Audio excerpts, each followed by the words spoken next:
Claudia, we won't worry too much because Claudia is happily. But you may decide that you want to. I know, but I can't think about that angle idea because I still get her ass and stock. So for me, it's be over. Like I don't get leave alone. That's the problem. So I don't want nobody else terrorizing me.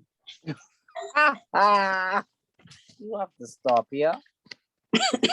Get to this age and you hear horror stories. I have a couple friends who have horror stories. Listen to me. I tell I ain't old, but I close to 40. I 38 now. I ain't get time for foolishness. I tired. My daughter could be off age in 2 years. I ain't into that. Okay. Well, but hold on now. You doing this course, you may have to advise her. Well, yeah, I see I could advise and give good advice, and I will never discourage anybody from getting married. You know, I tell people, I say marriage is what you make it. It really is. That's the answer to people I always give. When I was married or not married, I always tell people when they ask me how was married life, yeah, like ask that question. Marriage is what you make it. That was always my response. Whether it's good or bad, it's pretty much what you make it. Because everybody had a contribution in the good and everybody had a contribution in the bad. I don't disbelieve that. And it never is one-sided. Yeah, it's always two sides to everything. So I'm always honest in that regard. It's never one-sided, but listen to me. The story I get, whew, yeah, no. I wouldn't wish that on my work. Okay, so let's just say you're advising your daughter. Claudia, you have children? No children. Oh, no children. Okay, well, you could still think about it. You may have to advise a godchild or a niece or something. But I want you to think about it now. All what we've covered so far about wealth management. And don't forget, now, it doesn't pertain just to clients coming here, but also you have to be able to apply this to everyday life and the people around you when you're going to use the certification. So yes, you can use it in your work life, but you can also use it people around you and advise other people. So I want you to think about it now. How would you advise a young person who wants to enter into a marriage and they have assets prior to getting married? How would you advise them?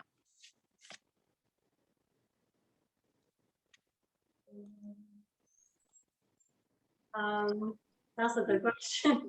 And I kind of prenuptial first. I don't know, buddy. Before, see, this is what I was saying, Kevin. Before you even get to talk about a prenup, remember now you're entering into a marriage. Yeah, but before you get married. Yeah, before you get married now, but you're entering into a marriage. And marriage means that you're entering into a union. And so the first thing you need to do from the marriage side of it is you have to have a conversation. True. With each other. Yes, this is true. You should talk. The first step is the conversation. Now, what should that conversation be about? Practically everything. Finance, children,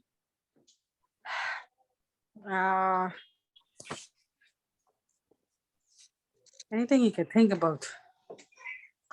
Remember, this was one of the things he was saying in the last class that the pastor never speaks about.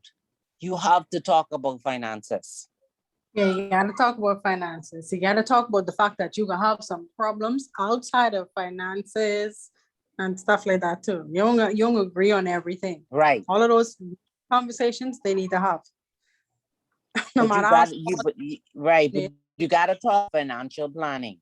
So you have to talk about what that person has, what you have, what budget you want to put together, who's paying what bill, what your income like, whether you're going to have joint account or individual.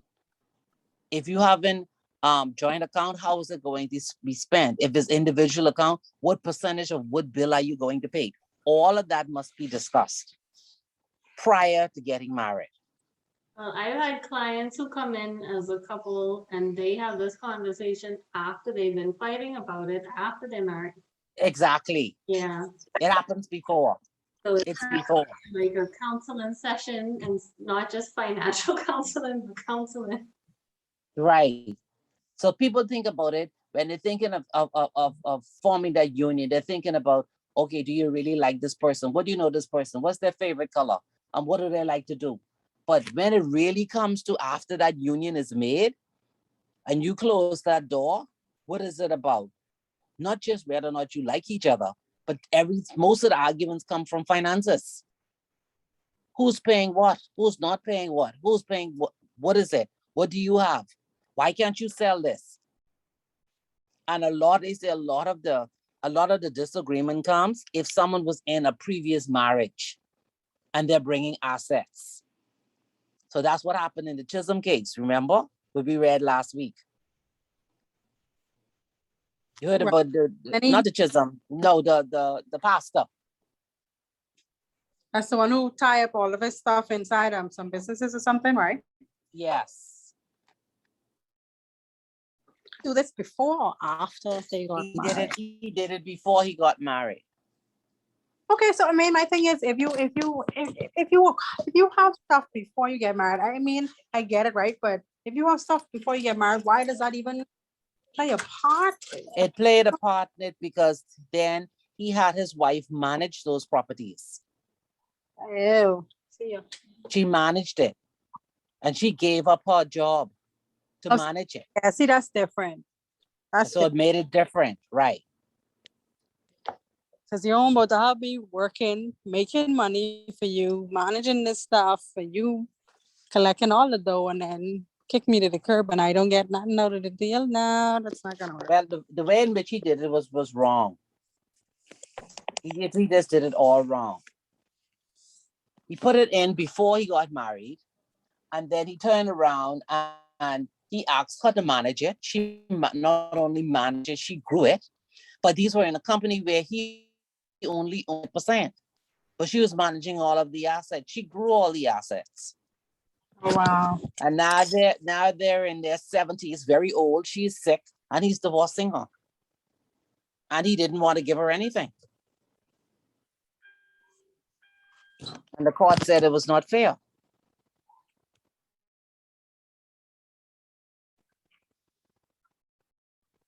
So one good thing about a prenup is if you have assets before, what you're doing is you're thinking about what happens if we split.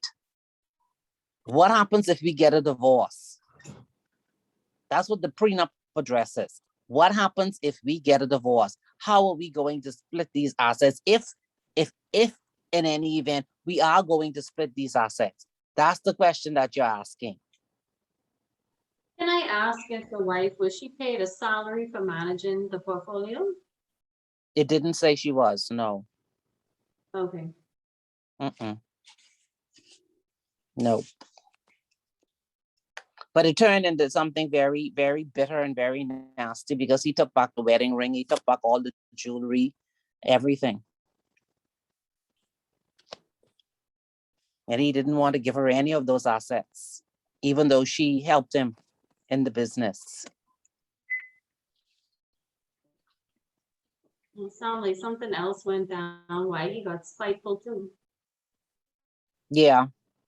But that would have been when they would have had a divorce hearing. This came out in ancillary when it's looking at how to do the financial disbursements. And she made her demands, and he said he wasn't giving it to her, and the court decided that they would give it to her. He had claimed that she had stolen from the company, but he needed to provide proof.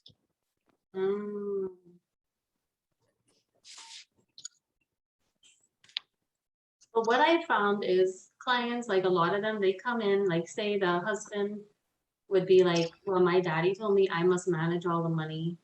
And the wife will be like, no, I want to have a say.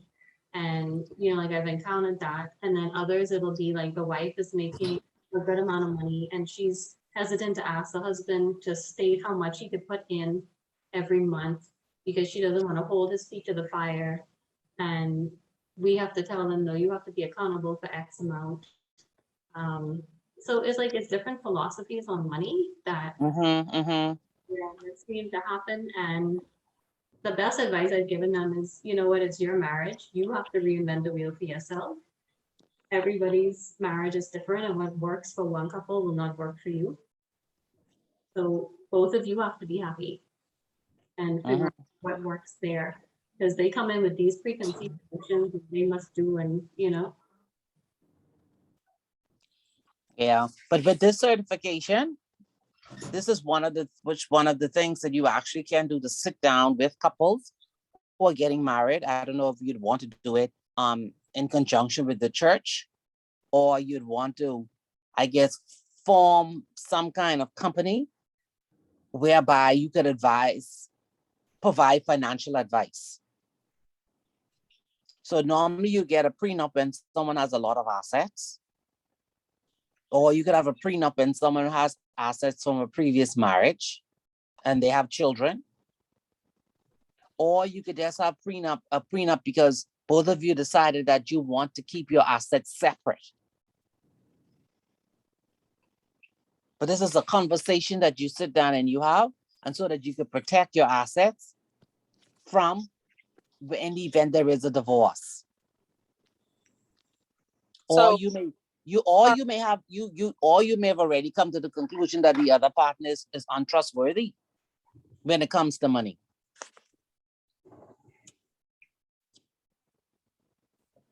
Or you may want to protect against creditors.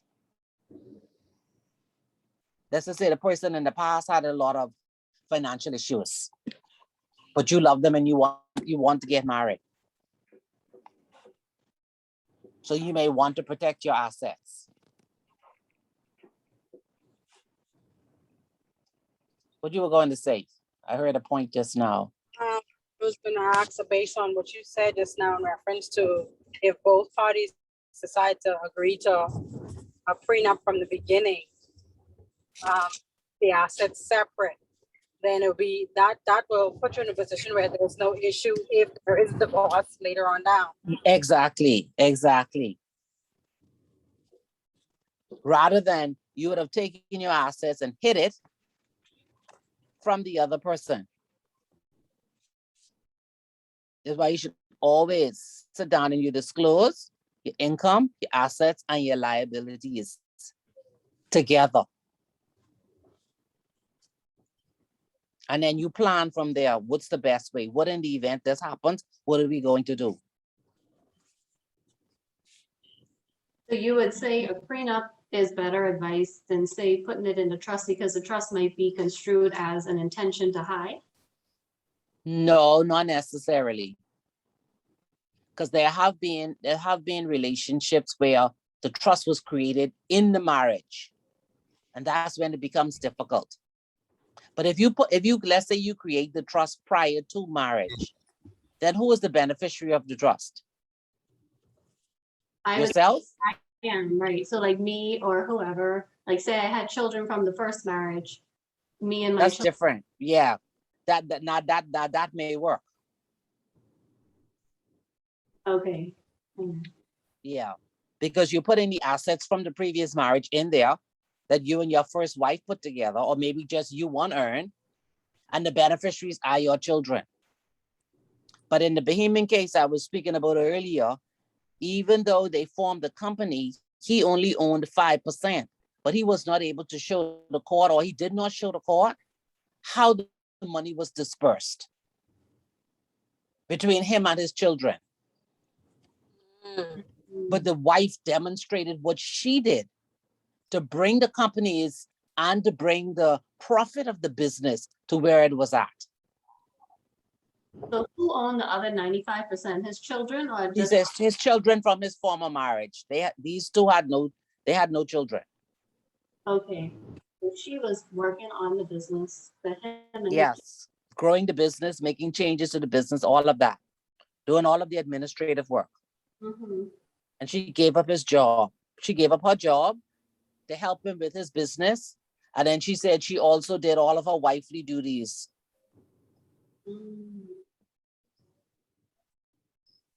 And so she said she should be compensated for it. And what was his grounds for saying she stole? He didn't prove that. He mentioned it, but he couldn't prove it. He didn't bring anything. But in addition to that, the court the court, before he went to the Court of Appeal, the Supreme, they had ordered him to provide a statement for every bank account he had. I think he had like 5 different bank accounts to 5 different banks, and he did not provide those. Oh, Yeah, he sounded like he was doing some underhanded stuff.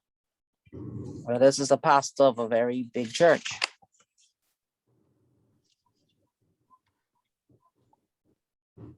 So yes, you could take the assets from a previous marriage, and if you have children, and put it in a trust.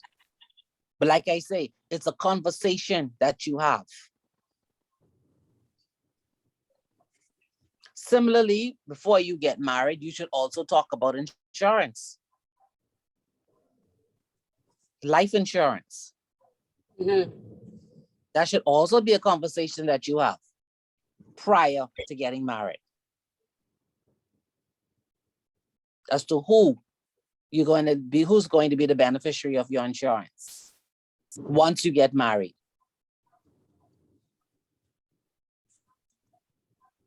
So you have a conversation before you get married, you have a conversation during marriage, and then there's another conversation at the end of marriage.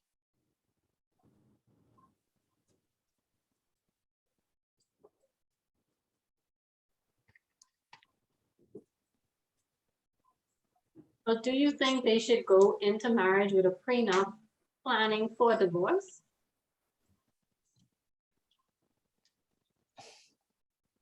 Okay, if you put it like that, then the answer would be no. But I like, everybody is human and people change. And it's nothing better than getting prepared, being prepared. You may never have to do it. It Basically may have it. never happen. But if you don't have it, then there's this just dirty and nasty fight that continues sometimes for years. Yep. And the children get hurt. And then both partners get hurt because they're afraid to enter into other relationships where they think the same thing is going to happen. So it's not that you're planning for a divorce. It's just like, they say it's just like when you're planning whether or not to do a prenup or not, or having that conversation prior to marriage. They're saying it's just as if you're purchasing a car and you're trying to decide what kind of insurance should you get. Then you get third party, and then what happens? You get in a horrific accident, and you wish you'd gotten comprehensive because you didn't plan properly. I guess that's also similar to the fear of planning your funeral, thinking that, okay, You're going to die. necessarily, Exactly. you're just trying to make sure certain things are just in place, less stress. Right. And the thing about it is this too, Claudia, it makes your life easier. So let's say prior to getting married, let's say you didn't have any assets. You still sit down for financial planning. Are we going to have a joint account, a single account? What our budget's going to be? What's your income now? And then at that same time with the conversation, you always have to look at what they call in flipping the script. Okay, right now you're getting married. He's making more than you. You're supposed to say, honey, what happens if further down the line, I decide to go to school, or I decide I got a promotion 10 years from now and I'm making more than you? What are we going to do now? How is our budget going to look? Those kind of conversations you need to have. Yeah. And then also based on our last class, then you have to think about in the event of death. Because everyone doesn't die young. You have to think about, okay, in the event that I pass or you pass, what are we going to do with whatever we have amassed so far? That's another conversation you need to sit down and have. Because a lot of men don't like to write wills. And so you have to be able to say, honey, guess what? According to the Inheritance Act, if you don't write a will, this is where your asset, this is how it will be dispersed by law. And I think you should write a will. So in the event that you die, I will be taken care of. And the same thing goes for insurance.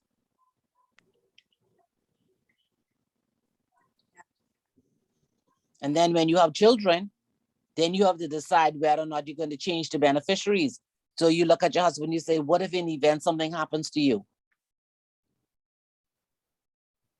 These children have to finish school. Should we increase the insurance coverage? Should we change one of the beneficiaries where one of the older children will get a portion of it?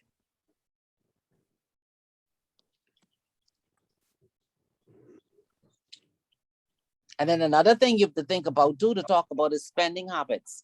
Some people have a spending habit that they're used to before they get married. And then you have to talk about that, because you don't want that surprise after you get married. That this person is used to purchasing certain items every month or every other month. And you're saying that, no, now you can't do it. You have to save, and they're telling you, no, I'm not doing that. This is what I'm used to doing. This is what I will continue to do.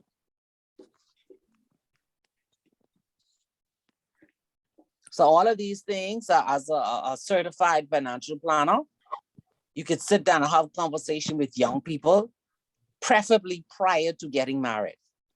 If not, just after, because trust me, there'll be a lot of arguments.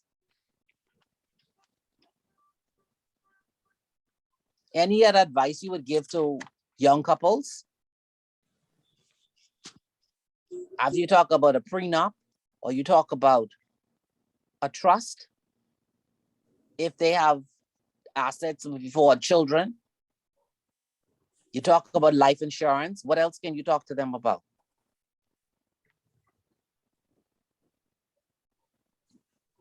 Budgeting. Got it. like Go ahead. Saving for education. Saving for education, yes. How you going to split the bills also? Mhm. And don't forget, the credit bureau is coming out.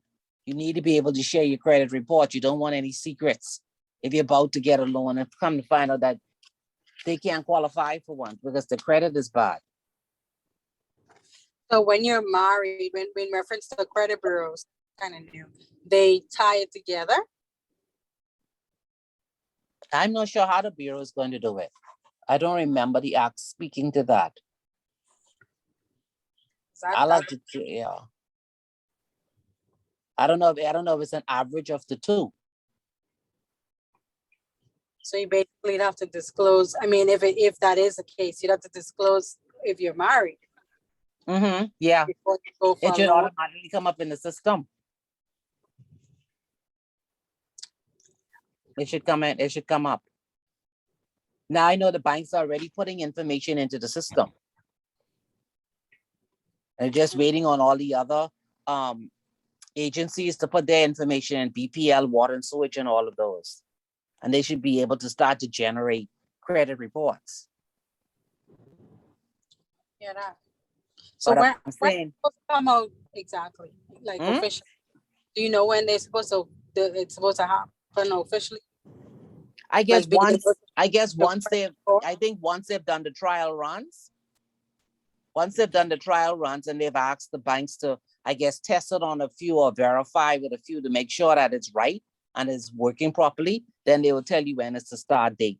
But I know they said from almost 6 years ago that Bahamians had to put their finances in order.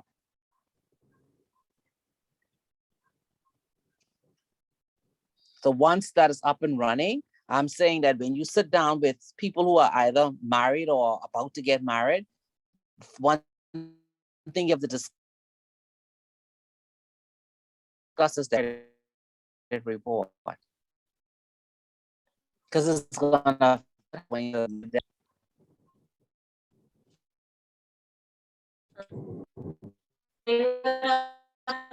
Talk about like what did they like? I had a couple who were to buy and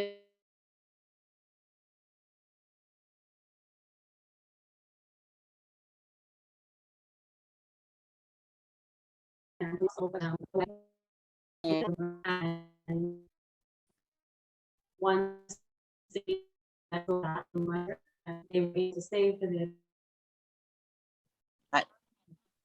and then you have to think about what their obligations are towards that child. And if they are a divorcee, whether there's alimony to be paid all of that affects the financing.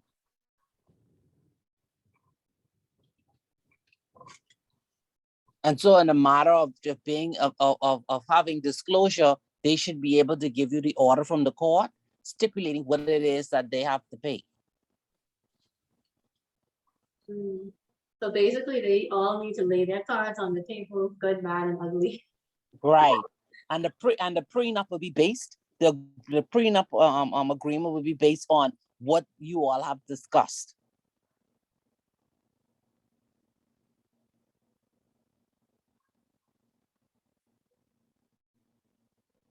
And one good way after you've laid it all out, if they have assets and you've laid it all out as to what they agree, then let each one, the woman and the man, each one go to their own lawyer to read it over. And that's to make sure that no one says that they were coerced in signing it. So their lawyer can read it over and make sure that this is fair between both of them.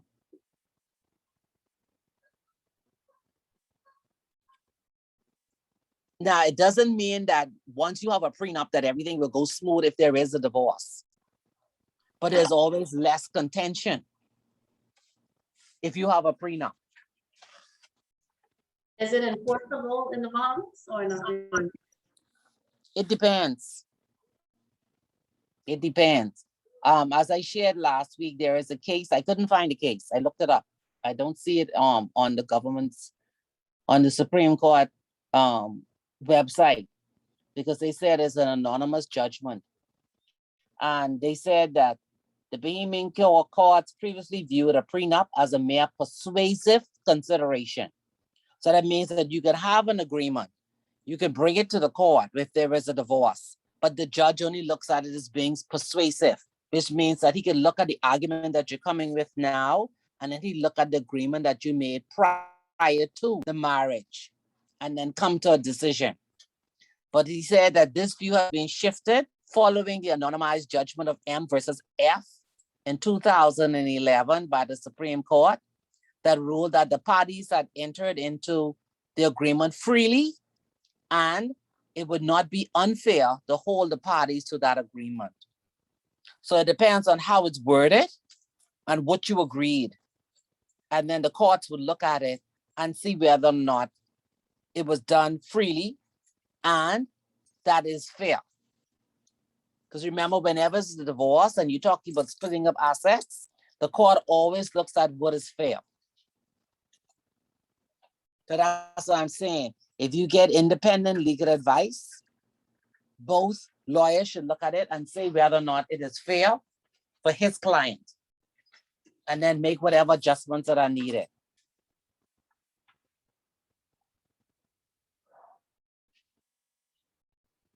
So it says that the Bahamas will, in general, the Bahamas follows the Supreme Court case of Radmacher versus Granatino, which established that courts should give effect to a nuptial agreement that is freely entered into by each party with a full appreciation of its implications, unless in the circumstances prevailing, it would not be fair to hold the parties to their agreement.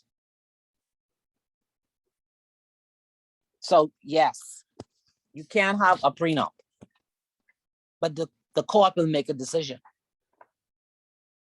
as to whether it will uphold that agreement or not. If that's the case, then is it does it make sense to go through the hassle of, because you have to turn around and pay lawyers and stuff like that? So in your opinion, it doesn't make sense to still get it? I mean, I know it can rule in, I mean, I guess it can be somewhat equal, sort of, but. But I think if you actually have assets, if you've acquired assets, let's say you're a woman in your 40s, because remember last week we were saying, as a female, how do I protect myself? If you're a woman in your 40s and you are making a good salary from young, and you have condominiums on rent, you have vacant property, you have CDs, you have shares, you have stocks, and you've met this gentleman that you're interested in, and he doesn't make what you make, but you're in love with him. You now have to decide whether or not you wish to share all of that 50-50 with him in the event there's a divorce. Or do you all want to start your life off as it is now? Where each of you say, I just come in with what I'm making now and that's it. What I made before, what you made before is yours and I don't want it. That's what you have to look at. And that's a decision that you have to make. You don't have to worry about the cost of hiring a lawyer because a cost comes in everything that you do. The question is, what do you want? And what does the other person want? And will it be fair at the end of the day? After you've been married 25 to 30 years, will the court then say, was it fair for you to take those assets and keep those assets separate from the marriage? That's what the court is going to look at. Even if I came in with them, just ask him. Yes. Literally just talking. That's what it's saying. It's saying that the court will then think about whether or not it is fair. Everything comes down to what's fair. But I come with them. You ain't help me with them things, but I come with. It depends on what this person does in the marriage for you, and with you. Is it fair? Okay, so there's an emotional and support cost, not just monetary costs the court looks at. It's not emotional.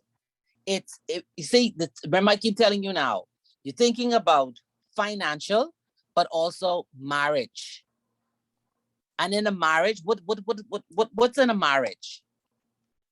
What do married couples do? They become one. Get support. They give support, whatever that support is. Okay, so if I have a house, this man doesn't have a house, he wants to move into my house. Mm-hmm. Nothing to do with his name, but we get married. He signs saying he doesn't want my house, whatever. But he's married to me for 20 plus years. He starts acting crazy. I kick him out. He still has rights? Yes, because the court is going to say, yes, that was your home before marriage. You let him into the house. He was in there as a husband. And he's going to say, well, I painted the wall. I performed sex. I did this. I did that. No, it won't be fair. Okay, I see why. I know this older couple who was engaged and they didn't want to get married. So I understand why. Yes, some of them just don't get married. They just continue living together. And it's for that same reason. Because the court can go either way.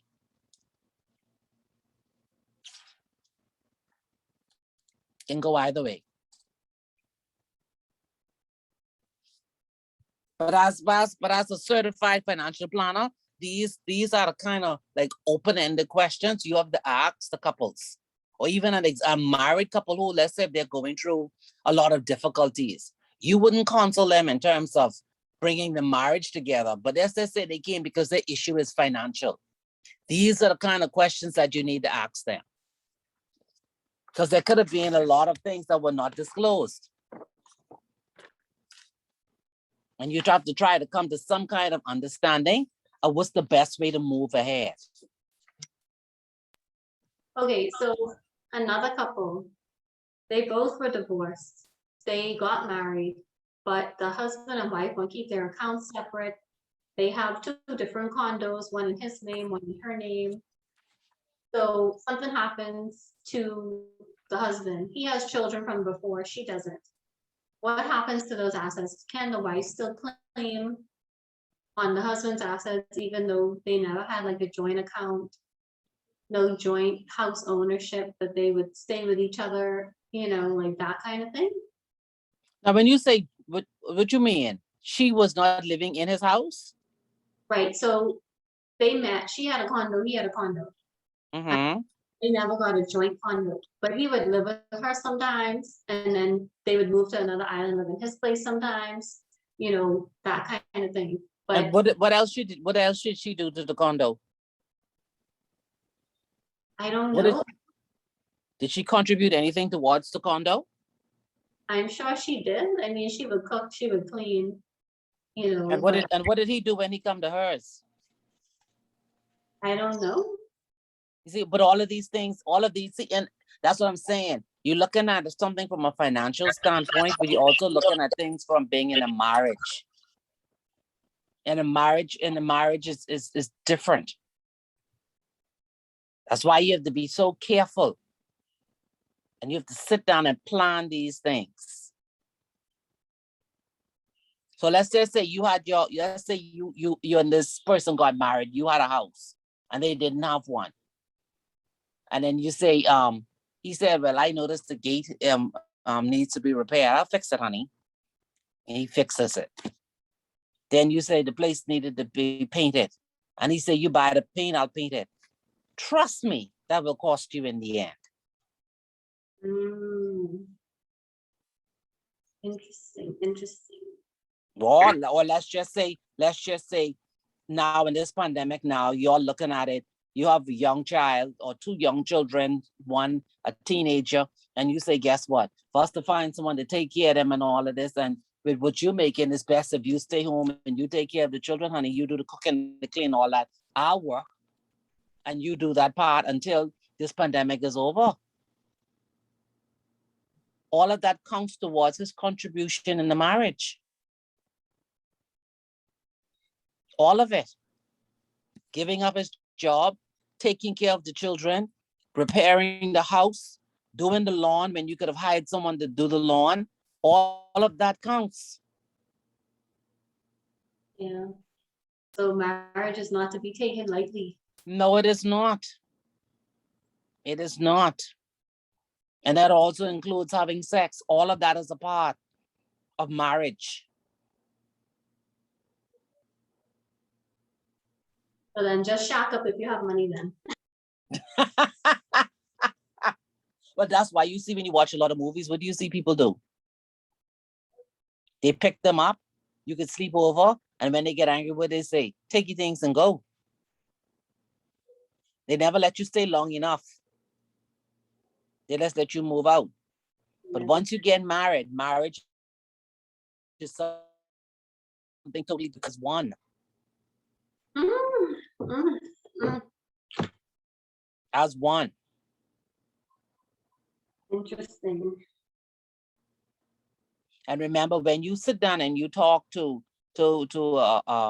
people about to get married or people already married and having difficulties, explain to them the difference between a joint account and then an individual account, because there's the pros and cons to both. Especially if you say either or consign, because he can go there and just take all your money off the account and fly off and take another woman off or take his friends and go partying. Yeah, well, we do that now with the investment accounts. We have to counsel them on what and all mean. It's a serious thing because some of them did not realize, and we have to be very clear. Right. So it and the thing is that, and you have to make sure they actually understand, not just hear you when you say it, but they understand what that means. Because sometimes they'll turn around and say it's the bank's fault. But when that money is gone, that money is gone. Yeah, we had a situation where a husband didn't want a wife. Okay, she found out about the account. Like when he got a statement in the mail or whatever, she opened it and she realized she wasn't the beneficiary on the account. Yes. And that was something. She made him come up to us and change it. And like basically he got railroaded into changing it. And then he came back and said they're getting a divorce. And if he could take it out, and we said no, because when we counseled you, we told you if you put her on as a joint, well, he changed it to a joint, not even her as the beneficiary. We said, we explained to you what that meant and you were okay with it. And he actually ended up opening a separate account in just his name and stopped contributing to that account that he put her on. But yeah. But he still wanted somehow for us to backtrack and tell him if she came and took money out, and we were like, right. So we had to be like, we were on our P's and Q's when we realized he got railroaded. And nothing ever came of it because we were very clear, but that was a very sticky situation where Mhm. he literally had to open another account and just stop contributing in order to, go from there. But Yeah, but see, the thing about it is this, right? Um, when she would have filed for divorce, she'd have been, if she was able to prove to the court that he had another account during the marriage with another beneficiary, and then she'll have to be able to say whether or not she contributed towards that account. You see? So it depends. Did she contribute towards that account? Or was the agreement that that was an account for their savings of a particular purpose? See, all of these things you have to have a discussion about. Or was he just hiding these funds from her? no, he wasn't hiding them, but he had a daughter from a prior marriage. Ah, see, we go again. Yeah, and he had her as well as his marital children as beneficiaries, Okay. like that. Mm-hmm. She had a problem with the first child being on there along with her children. Oh no, she can't. No, she can't do that. Yeah, so it was that drama, and he was like, I should want to provide for all of my children, and she was, no, just my children. Mm. Hmm. Yeah. She was not. She was not being fair, and he has to take care of his child by law. All right. So, as from today now, you all should be able to advise couples. I see, Claudia, you're well versed in this. Kevin, how do you feel now? More comfortable? Yeah, I comfortable. I straight to see, so I ain't none worried about. No, but you have to be able to advise other people. Yes, I can advise. Yeah, a lot of it makes sense. It's a pity Yeah. this class around 18 years ago before I got married. Oh Lord. I mean, Carol, we didn't really have nothing before we got married. At least I didn't. You know. So would it have been relevant then? You think? Yes. Yeah, because there's some things that you see sometimes still in the beginning, even though you try to not see it, because you're so in love, yada yada. Okay. I hearing you.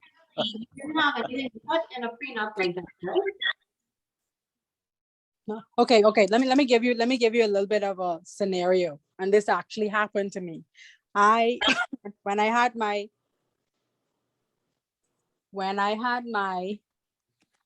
daughter, I was trying to basically, I wasn't making much money. Nobody was making much money, and you put in a couple of dollars in the piggy bank or whatever the case may be, but the funds going missing. Nothing's getting put back, but it's going missing. Yeah, that's no. So you saw stuff, but Okay, I hear you. Yeah, exactly. she boiled it down to love. Basically. That's what she did. So looking back, would you have like made noise about it, or how would you handle it? You think? You mean that particular situation? Yeah. I did make noise about it, and then I turned around and I opened up an account for her with me on it only. I needed to pay for because my thing, I'm saving for future. You got to think about that as a parent. How could you be like, well, how come you always have extra here and extra there, a couple extra, extra 100 here or extra 50 there? You have a whole child. You have to have some extra just in case an emergency happens where you need to start to make a payment on a hospital bill. Mm-hmm. And these are the things you should have discussed before you got married. Yeah. Especially when you're having children. Okay, so we talk about before you get married, after you get married, people having financial problems. How do you deal with people in their 50s? How would you advise them? Don't bother with that. What? No, I'm not talking about marriage, just in general. What do you mean If about you have, if you have to do financial planning for someone in their 50s, what is your conversation going to be about? retirement? Focus on Er- retirement. Yeah, Okay, but they should have been thinking about that a little earlier, but I understand, yes, retirement. when? Are you supposed to be thinking about retirement literally from you stop working, in all honesty, because you don't know how long you're gonna have to live. Unfortunately, I didn't see it until later too, but like you could live a really long life and don't have nothing to fall back on. So, Able to sustain yourself. okay, so if you're gonna say you start from young, right? So let's say you're in your 20s, you start working at 25. Mhm. How do you plan for retirement at 25 versus 50? Well, I mean, I guess it depends on maybe the company, one that you're working for, if they have a retirement plan. Some Mhm. make them optional, some places don't make them optional. So optional or not, I would say take advantage of it. Try to put in as much as you can put in without um, taking away from being able to survive comfortably in your day-to-day life. Mm-hmm. I So would say, that's a young person. Let's just say yeah. there's someone in their 50s. They have kids off to school. They still have a balance on their mortgage.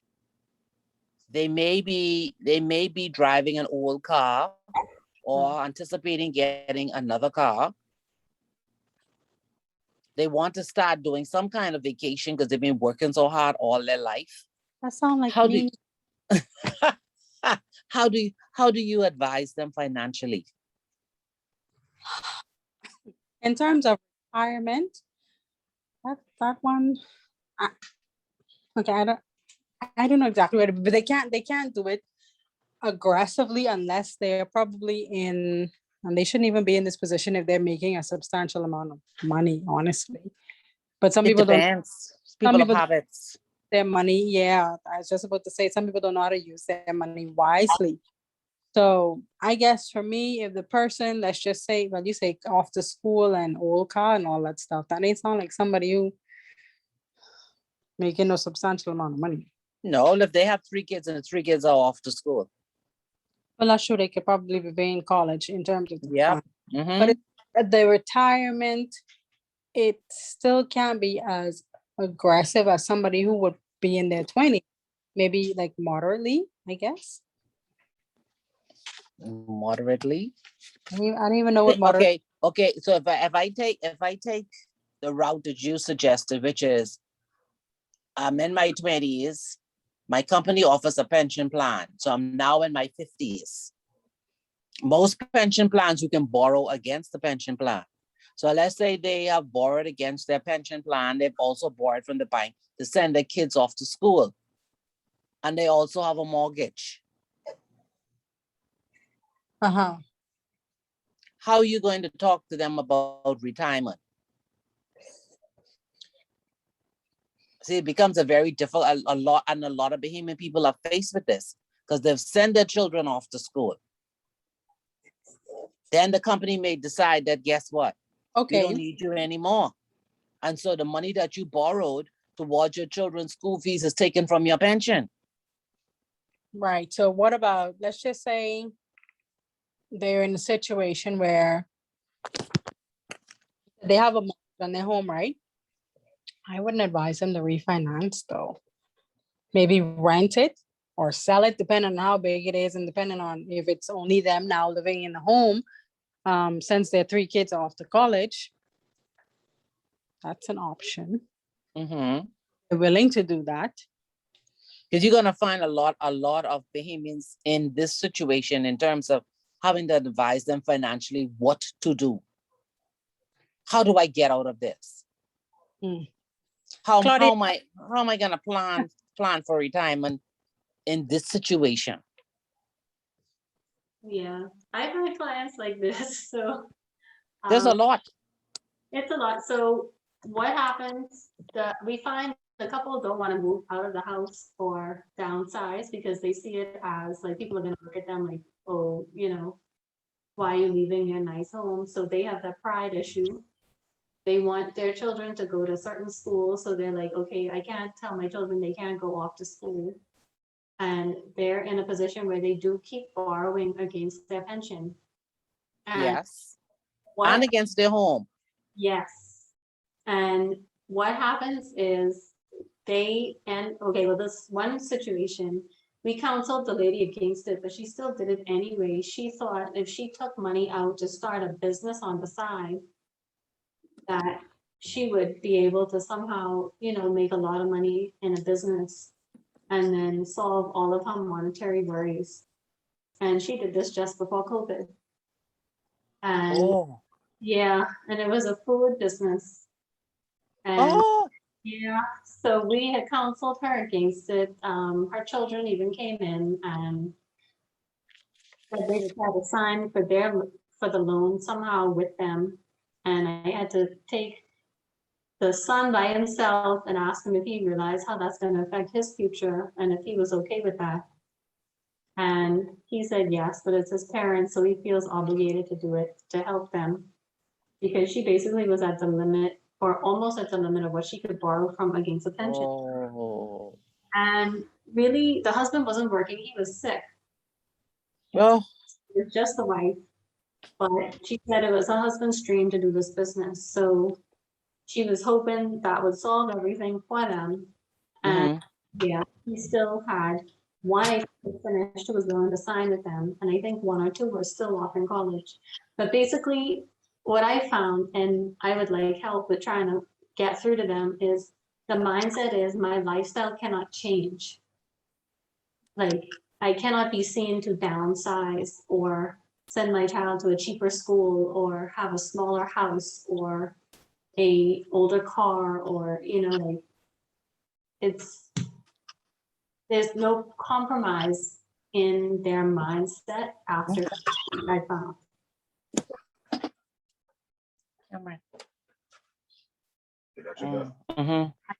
I guess in that aspect, Claudia, that's interesting and that's true. But for me, I think because of maybe the mentality of, I don't mean to say it, but Bahamians somewhat. They, especially when you talk about persons who are in that category of they don't have a lot of savings. They barely was able to get their home, barely was able to buy themselves a little vehicle or whatever.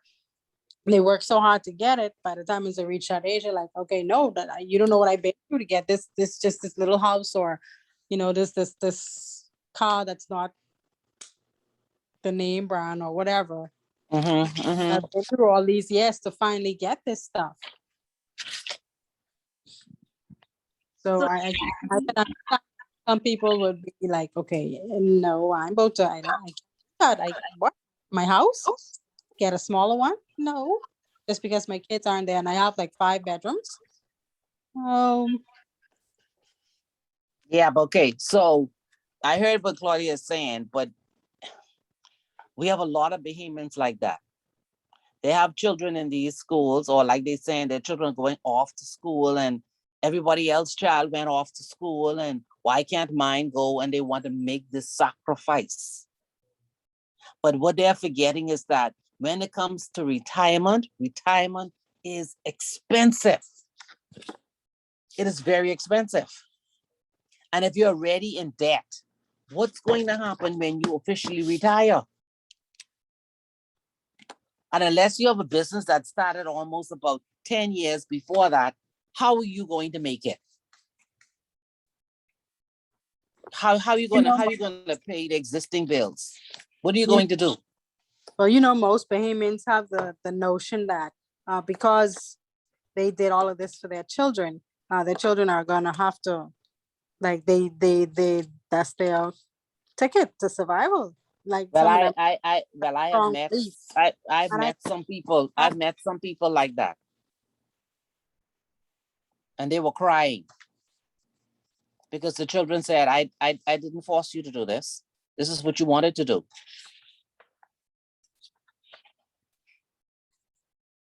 Yes, I think it's seen as the children are gonna take care of me instead of me leaving something to my children. In some cases, we've seen that as well. Yeah. You just can't do it. You cannot say, okay, I'm going to send my child to medical school 8 years. And then once they finish, they'll start to pay me back. That won't happen. Because somewhere along the line, they meet a mate, and then they may decide to get married. Then they want to start their own life, have children, have a house. That time you what? 74? You still waiting for this money. That's not coming. So what is your view? Do you think the children should be obligated to take care of the parents? Or should No. the Mm-mm. downsize their life in order to be debt free, even if it means not sending their children to these schools, or what? To me, once you starting to hit retirement age, and when I say retirement age, I'm not talking about the age of 60. Once you hit the age of 50, you have to start to be thinking about how am I going to live during retirement? And that's why the decision always made as to when to have children. I know sometimes when to have children sometimes is in God's hand, and it doesn't happen when you want it to happen. So that's why you have to plan prior to that. So if you're planning to have children, you have to save towards that. If your children are going to have to go off to school, you're going to have to plan towards that also. Because if you use your retirement money, then be prepared that there is no chance that you can say with 100% that that child will repay you back or support you. Some do, some don't. So you can't depend on it. You have to think about how am I going to support myself? Starting from the age of 55. How am I going to live? How am I going to pay my insurance, my medical bills, my utilities? Miss Is Archer, my mortgage finished? there's also something that I noticed in terms of the mentality of um as it's payments, Mhm. the priorities and things that we make priorities and things that we make optional. Like for the most part, I've in talking to people, I've come to the understanding for the most part that priority would be like when you're young, you get your job. Basically the unrealistic expectation where you have your job, you can make a little bit of money from your job, but then you turn on, you get your car, your house, you have your kids, the school, the college, and all of these other things. They take the money away from you to an extent, but then they make things like saving, investment, and retirement optional when those actually should be some of the things that we need to put on our priority lists. But those Correct. become optional, especially No. society. And the thing about it is that if you look at society today, you would see a lot of those people who did not plan for retirement are the people who are standing outside the bank, outside the food store, anywhere you could look around, and they're asking for monies. These people had an opportunity to save, but they didn't save. Some had an opportunity to learn more, they didn't bother to learn more. Some people just live the life carefree. Oh, I won't be around during that time anyhow, so I could just spend it. And some people just are just poor. They're just at the poverty line and they just can't afford to pay for food. Who looked at the papers today? Anyone read the papers today? I didn't get a chance to, honestly. Okay. Oh, I don't have it in front of me. I'll have to go and get it. But I could tell you in a nutshell what they're saying. They're saying by Christmas, the food is going to be very expensive. Food They gave already? them, yeah, no, it's going to be up more. They said that but some oil, what you cook with, says now $26 or $28. It'll be $58 by December. On oil that you cook with? Here's the oil. Something they said in the paper. And then they talk about one of the reason why everything's going to be even more expensive is because of the shipping cost has gone up. That is extremely high. And remember, Rupert Roberts was in the papers twice already so far for this year, talking about how food is going to go up even higher. They said that things coming from the States won't be too bad, but things that are coming from China and other places further out, it's going to cost a lot of money. So again, I'm saying, if you look at the average age when persons after they retire, most persons, when you look at the Thursday paper, live to be what age? After retirement. You see them dying in their 70s and in their 80s. So you're talking about living an additional 20 years after you retire. And if you already spent your retirement money, send your children off to school, how are you going to make it? If you already borrowed against your retirement savings during your working life, how are you going to live with the cost of living being so high? So another thing that you can focus on with this certification is planning for retirement.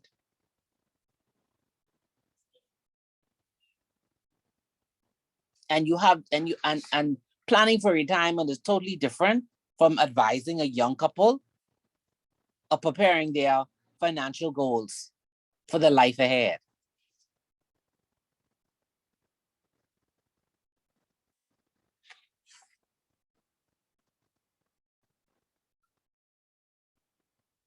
So the first thing I think you should ask them is like, what would you like to do in your last 15 to 20 years on earth? What would you like to do? How are you going to fund it? And they can balance that with thinking about what they really like to do. Where would they like to volunteer to give their time? Whether there are new things they want to learn. Whether there's any places they want to go to, like for a vacation, someplace they always wanted to go to. And then they can think about where they want to live. I want you to notice now in this pandemic how a lot of people are dying. People are living in these huge homes. One of the spouse dies. That spouse was the breadwinner. What do you see happening to these homes when you drive around? No one to take care of it. They drop in down in disrepair. Yep.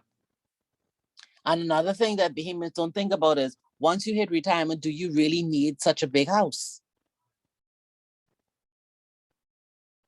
They don't think about downsizing at all. Let me ask you a question, Mhm. both of you, of the fact that you guys advise persons to an extent. Would you advise, even if it's young, well, most likely a younger person, not necessarily an older person in this scenario, if a person had a choice to rent or purchase a home, what would you advise them to do? At retirement age? No, not at retirement age. Like even a young person, somebody kind of just starting out, 25 years old, like, would you even advise them to purchase a home? Because sometimes I do wonder if purchasing a home to an extent is worth it. Okay, I have an answer for this. I don't know if you have one, Ms. Archer. No, go ahead. If you are married to someone who is handy, or okay, so if you're married to someone who's handy, or if you're handy yourself, I would say buy the house. If you're not, I would say rent. Because when it's a house, it's plumbers, electrician, it's tiling, it's roofing, it's lawn care, it's all of that. Most of the people I talk to who are women by themselves, they cannot deal with the home ownership. And that's exactly why I asked that question, because you sometimes we have a dream of getting our own home. It's almost like as I said, one of the accomplishments. And then you get it and you realize, hold on, I got to deal with all of this stuff. Mm-hmm. I have to deal with the fixtures every so often. I gotta maintain. And it's maintenance. Okay, so let me give you my viewpoint. If I was advised properly, now my father told me you need to get your own home. But if I would advise properly, I think the best thing would have been to rent. Because once, okay, so you get a house, you start out with a house in your 20s. The mortgage is for 20, 25 years. So add the age on now. Okay? So when the mortgage is finished, it's time for you to start for retirement. But between the 25 and the end of the mortgage, you have to do major repairs in the middle there. So just as if you're getting the house all over again. Don't let a hurricane hit it worse. So here you are now. Your mortgage is finished, but you're getting ready for retirement. To get ready for retirement, you have to do more repairs to that house. Because when you stop working, you won't be able to afford to do the repairs to the house. Right. But if you were renting, you don't have to worry about none of those things because that's the landlord problem. And you could budget your rent into what you have for retirement somewhat. Yes. Yeah, exactly. Yeah. Now, what hold on, before you say this point, what I envision is what I see in a lot of movies, but they don't have it here, where they have homes, not for the sick, but home for retirees. One of my dream projects is to open one of those for a retirement complex where you just have a small place, but you have activities, you have food. And a chef and food and everything. And it's like a hotel, but it's not a hotel. Right. You have your own place. No stairs. It's all one floor, but it's like a hotel, a whole complex with lawn, like outside ocean or something like that. And you pay your rent more or less. Yeah. But it's all inclusive. I visited one of those in South Florida. Very nice.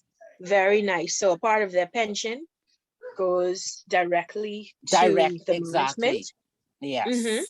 And based on what we need afford, they pick a plan. They pick a plan and it determines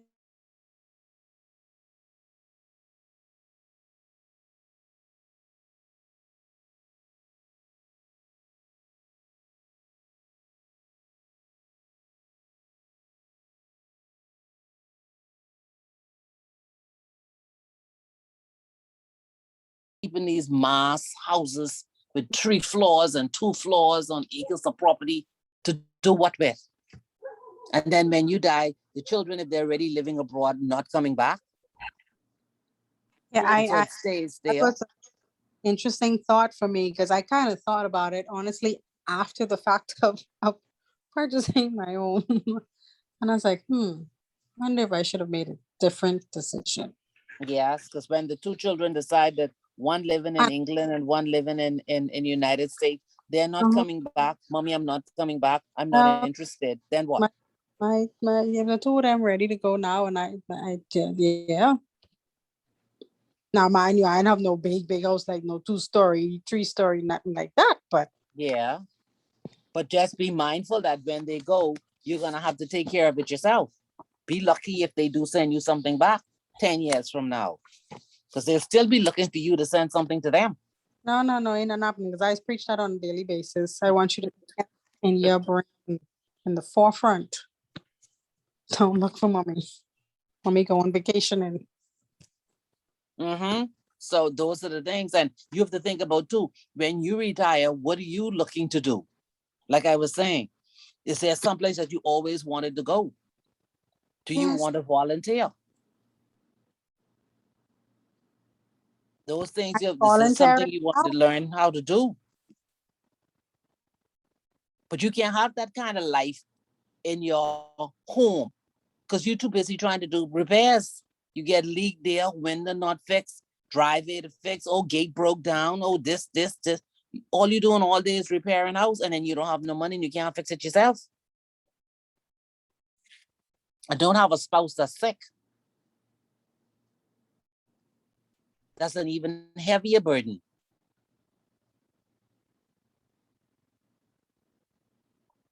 So all of these things are things you have to think about for retirement.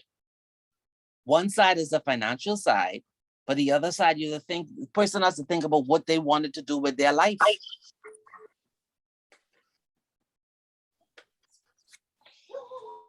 All right, so we're gonna start on our pension planning and its requirement. You have that slide? Yes, you do. You see it in your stack from Miguel? A PowerPoint?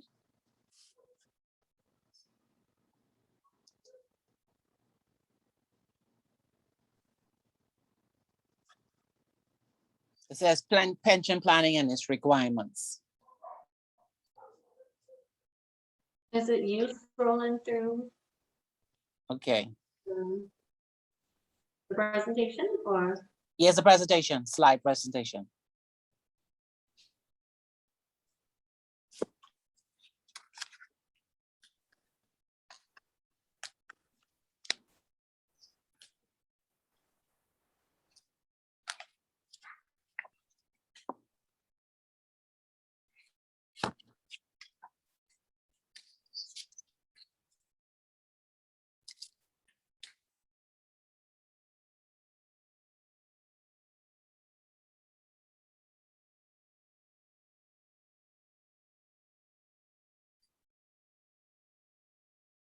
I see it.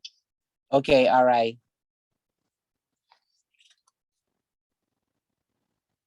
Okay, so pension planning and its requirement. So like we were discussing just now, financial planning is key when you want to retire. You got to look at your debt. How much debt does the person have? Education, insurance, retirement planning, investment planning, estate planning, tax planning, and of course, cash flow management. So that's a lot that you have to consider when you're advising someone in terms of their finances and getting ready for retirement. And like I say, it depends on the age the person is at and what they're seeking to achieve when they retire. So what's a pension plan?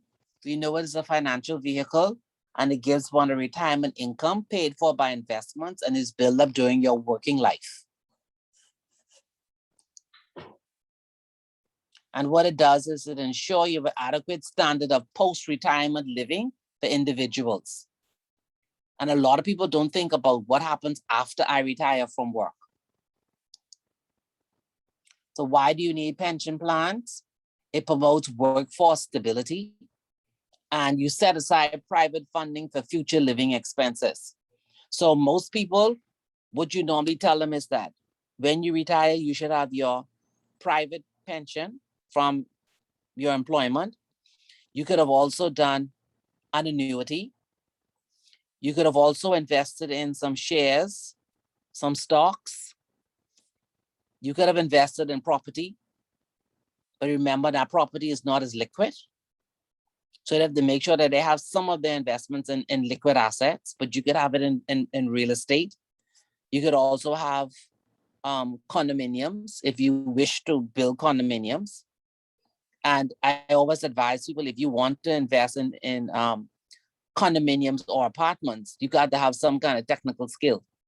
Because if you have to hire an electrician, a plumber, a mason, a carpenter for every time a tenant calls, you're really not going to be making any money. And when you think about retirement, in addition to what we discussed earlier, you have to think about caregiving. Who's going to take care of you when you get sick? And with the amount of chronic diseases that Bahamians have, you have to think about caregivers and not just one. Some people actually need 2 to 3 caregivers per day to take care of them. And how are you going to pay for that? Do you want your children or your family members to put you in a home to be taken care of? So if you look at the little thing I have at the bottom there, I say caregiving is expensive. family caregivers in the US spend considerable amounts out of pocket on caregiving expenses for their aging loved ones. So nearly half of caregivers spend $5,000 or more a year on caregiving costs.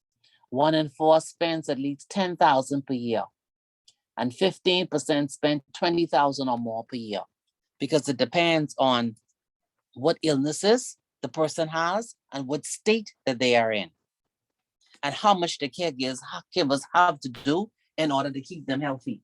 So imagine if you have someone who is in their 80s, who is bedridden, have bed sores, and have chronic diseases.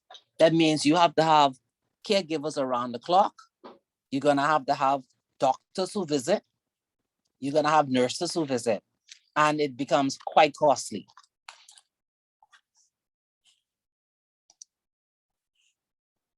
Now, the Insurance Commission in its 2019 annual report said that there are 12 long-term insurers, domestic, and 17 general insurers.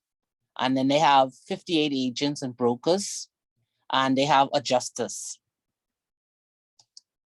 So the local insurance landscape it's quite full, and they have lots of options and different plans that's affordable to everyone. Because remember now, you're not just looking at getting life insurance. You can also get burial insurance.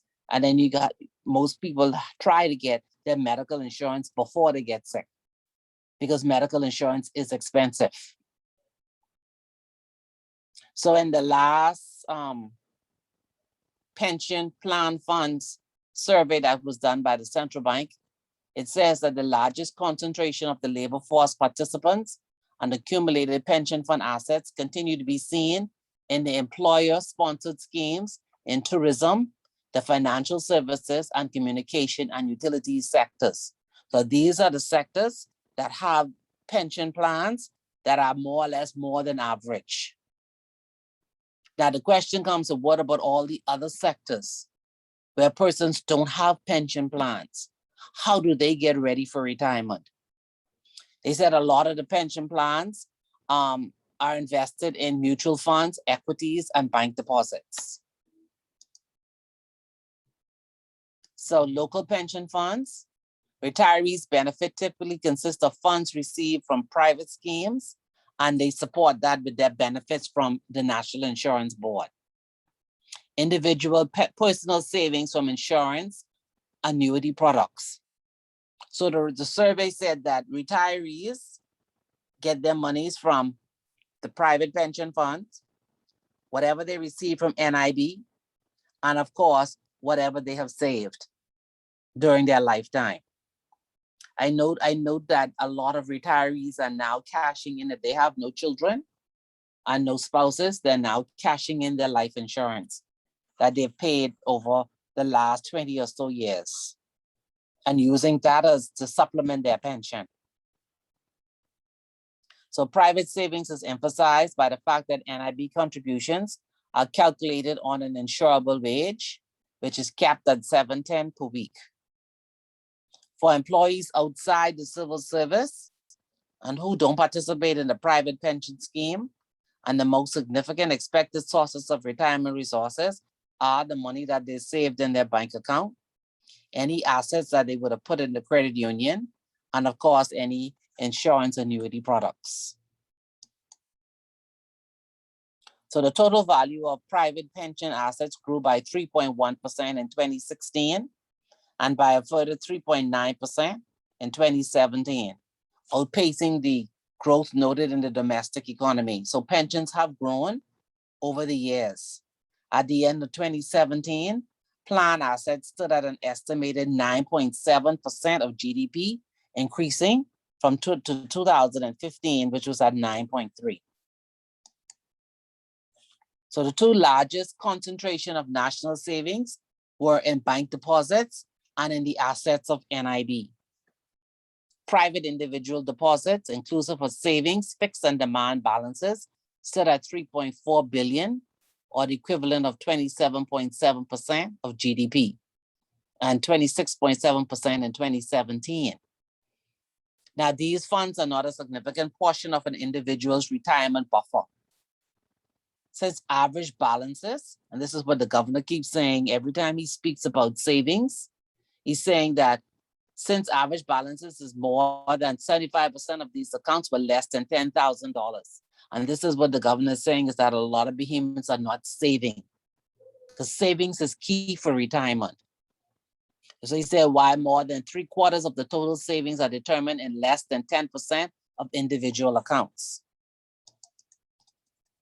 So another thing that you can advise when you have clients is they have to start to save from a young age, so that when retirement comes is not that difficult in order to live. So NIB held collective retirement savings of 1.6 billion in 2017, and that represented 13.3% of GDP.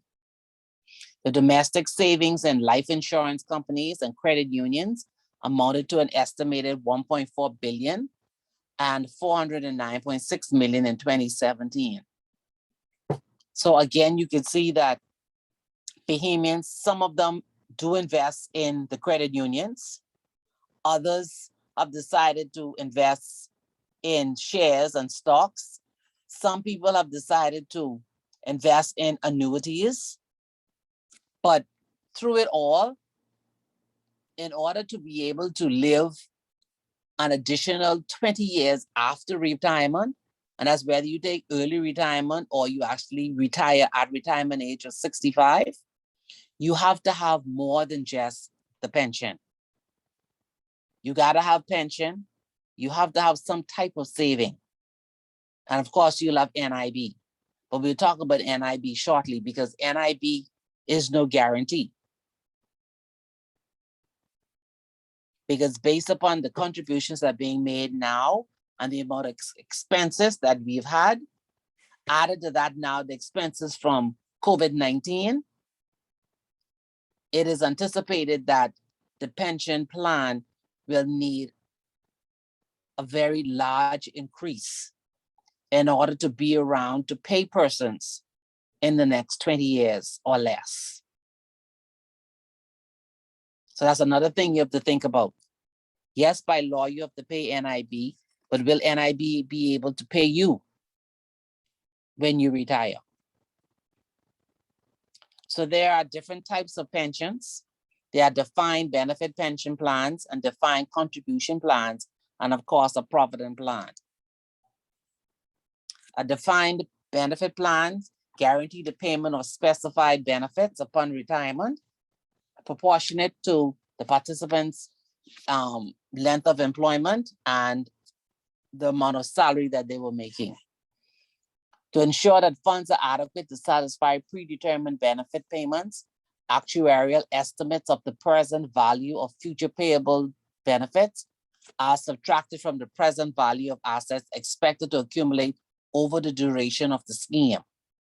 This plan, the employer specifies the payment, the lump sum, or a combination on retirement. It is predetermined by a formula based on employees' earnings, the history, the tenure of service and age, rather than directly on the individual investment returns. The actuarial assessment of these schemes determine the present value of future payable benefits and is based on credible assumptions about the employer's workforce demographics.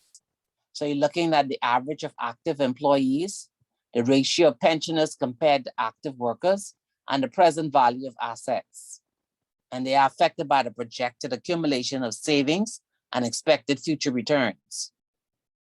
The contribution rates at variance with such levels can result in either overfunded or underfunded plans, with the present value of assets correspondingly higher or less than the present value of liabilities. So by now, you should know the type of plan that your employer offers to you. A provident fund is an arrangement whereby private contributions are made by employees and employers, and benefits consist of a lump sum payment made up of all contributions on a member's account, and plus interest accrued from the date of contribution. A defined contribution and provident schemes employ established contribution rates that are not typically adjusted, and it ensures relatively stable funding costs for employers.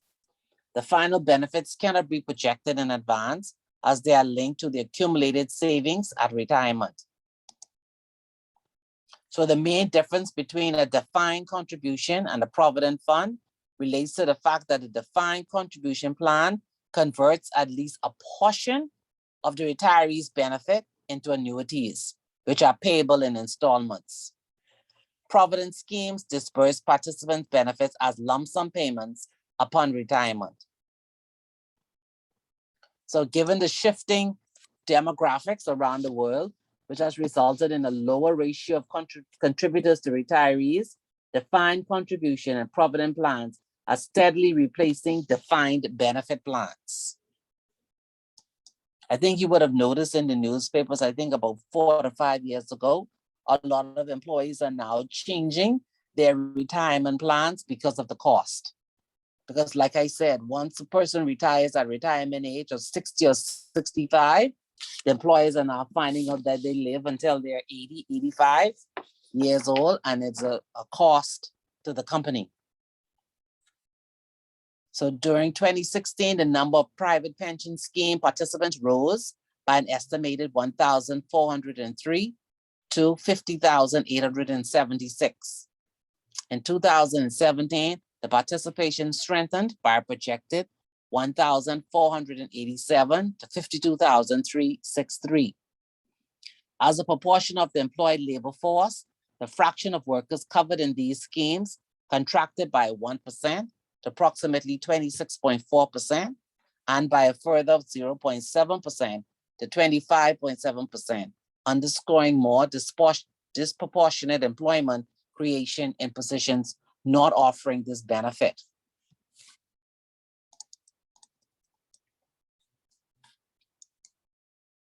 So the distribution of plan participants by economic sector remained relatively stable over the 2-year period.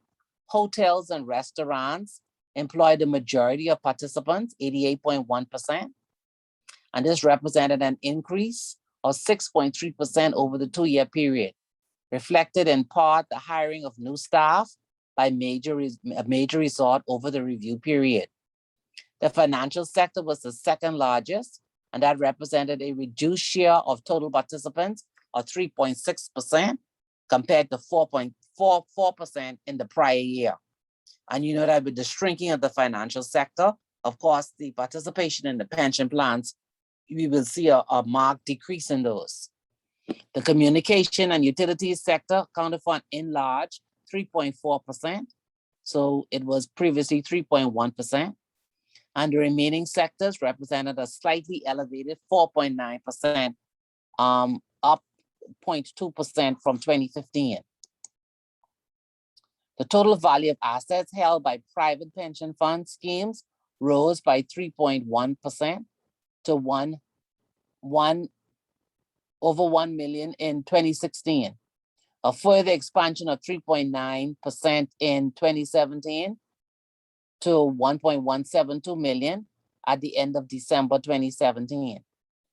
So the pension plans and communication and utilities sector comprise the largest share, with holding of the hotel and restaurant, the financial and transportation sectors accounting for 26.8, 22, and 10.7% respectively. Sponsored pension plans for all other sectors constituted the remaining 7.1% of total pension assets. The pension fund managers remain relatively risk averse, investing heavily in government securities. So government debt securities holdings remain the main portfolio. So 44.7% of the total amount of pension funds were invested in government debts.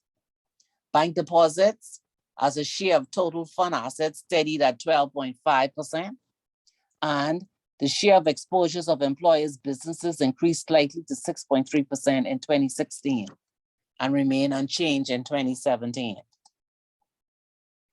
The asset size of pension, proportion of investments and equities fell to 16.7% in 2017 from 18.7%. And similarly, the share of mutual fund assets decreased to 11% in 2017 from 11.9% and 12.3% respectively in the prior 2-year period.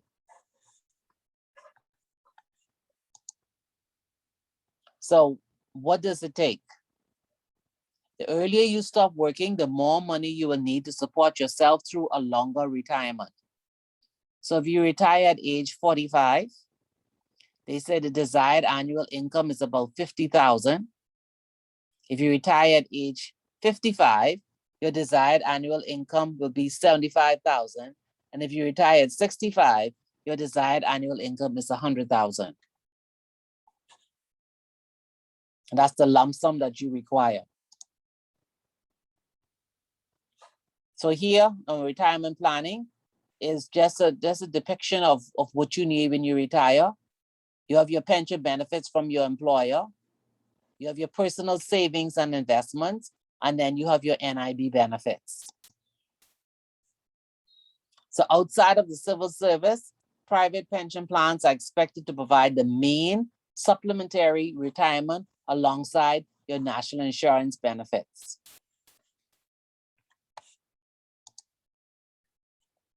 Retirement planning. Once the plan and the employer are solvent, the fluctuation in interest rates or the financial markets, your pension money will be coming in. In some cases, pension plans are indexed to the consumer price index to address inflation, and this may be carried out every 2 years.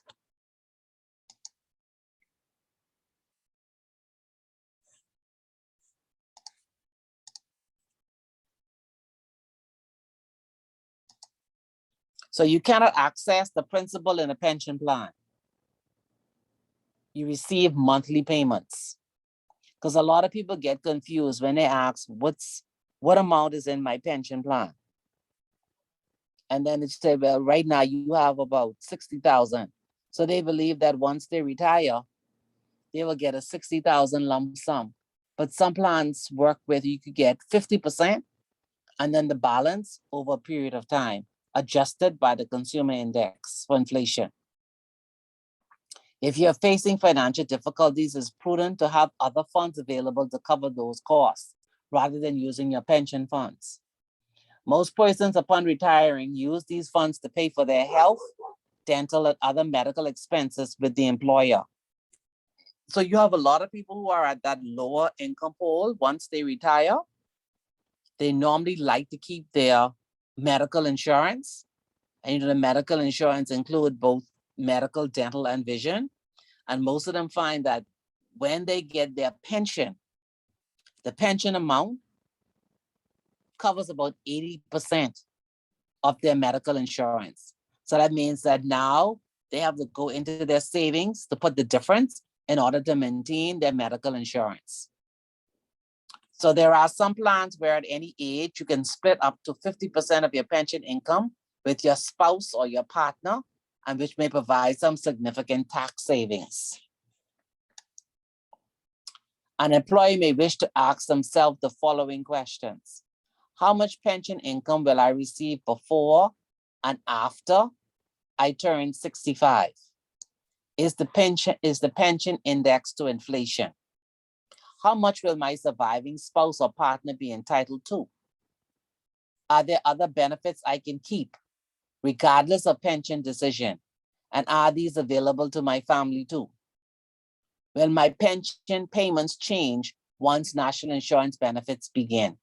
So these are the questions that an employee should ask themselves prior to retirement. So let me ask you all, do you all at your job, do they give you what they call it, retirement coaching? Do you have that at your job, retirement coaching? For persons No. when they, at the age of 55? No, ma'am. No? But that's something that you could try and advocate for. Because once a person is on the job at the age of 55, the employer should have pension coaching, where they look at these things. Okay, if you were to work for the next 5 years to 60 and you take early retirement, what will you get from NIB? So then they reach out to NIB to see exactly, one, to confirm that all of their contributions were being made by the employer, and then two, what will they be entitled to? And then they have a look at their savings. And then they also have a look at their debt, because you have to look at debt management. So that's something that you could think about trying, mention it to the human resources to think about retirement planning. Main concern, small companies, no desire or capacity to establish pension scheme. So it's even more difficult for people working in smaller firms and getting ready for retirement if their employer doesn't have a pension scheme.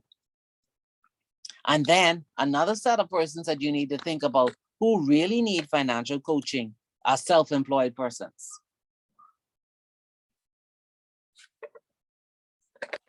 They normally don't have no formal retirement plans. And some of them sometimes don't have any health insurance.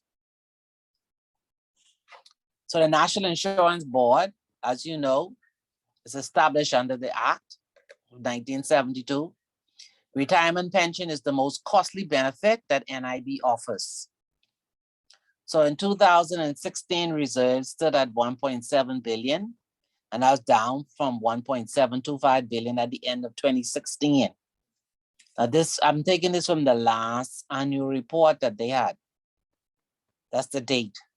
So we're now in 2021. So think about how much it has gone down by since then. In 2016, the yield on investment declined from 4% to 3.1% in 2016. So the NIB report says that notwithstanding the sluggish inflow of contribution income experienced in 2016, the board realized positive growth in 2019 contribution income. Through more concentrated collection efforts, contribution increased by 6.2% from 261.2 million in 2016 to 277.5 million in 2017. And NIB today is still in their collection efforts, especially from companies that have not paid NIB over the years. They have an aggressive collection effort trying to collect those funds to offset that with the amount of expenses that they have to pay.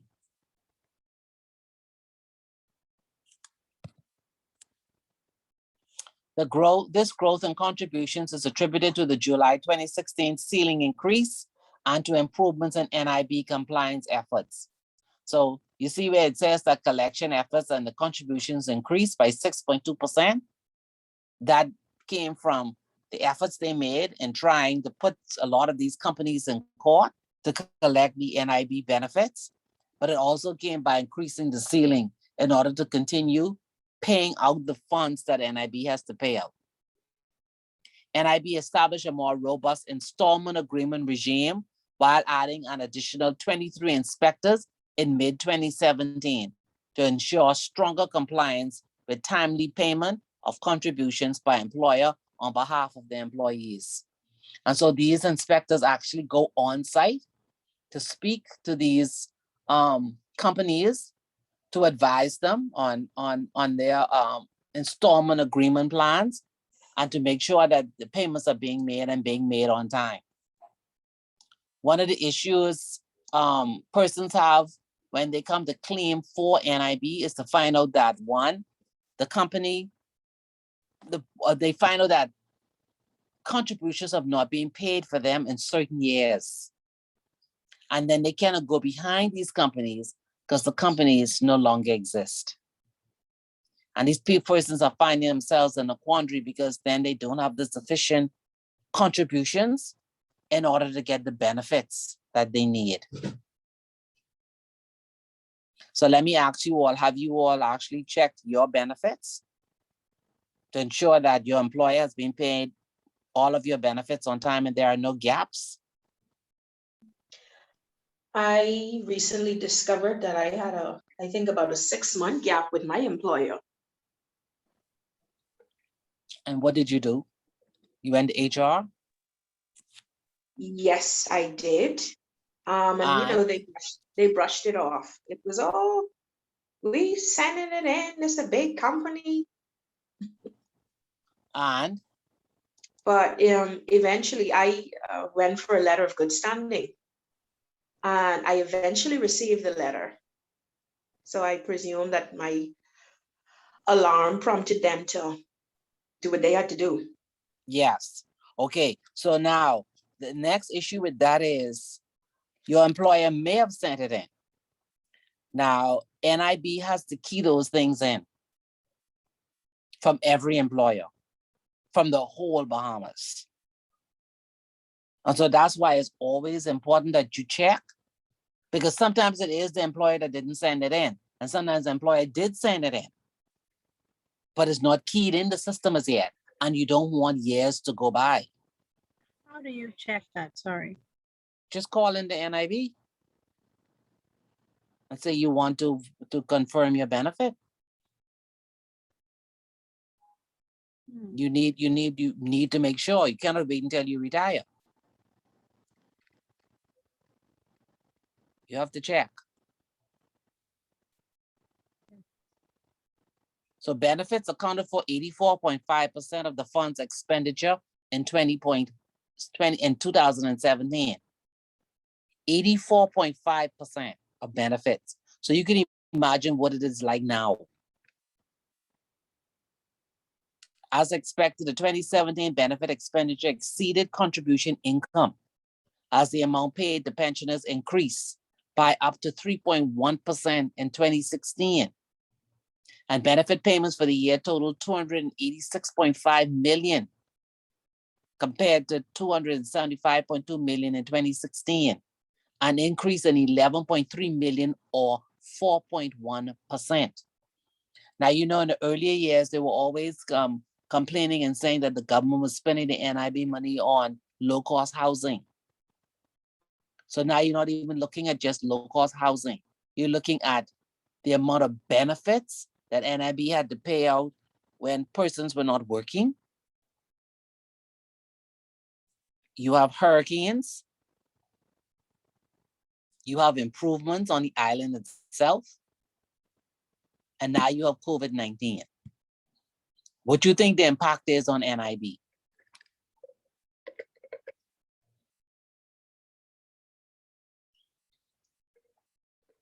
Short-term benefits, sickness, maternity,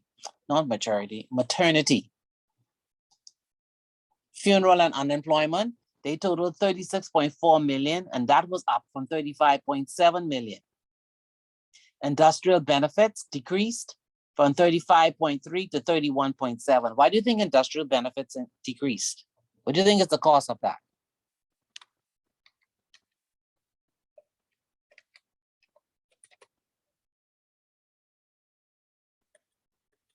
Anyone can think about why industrial benefits decreased? You're referring to during the pandemic? No, just in general. This is before.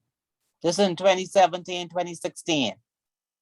Industrial benefits payments have actually started to decrease.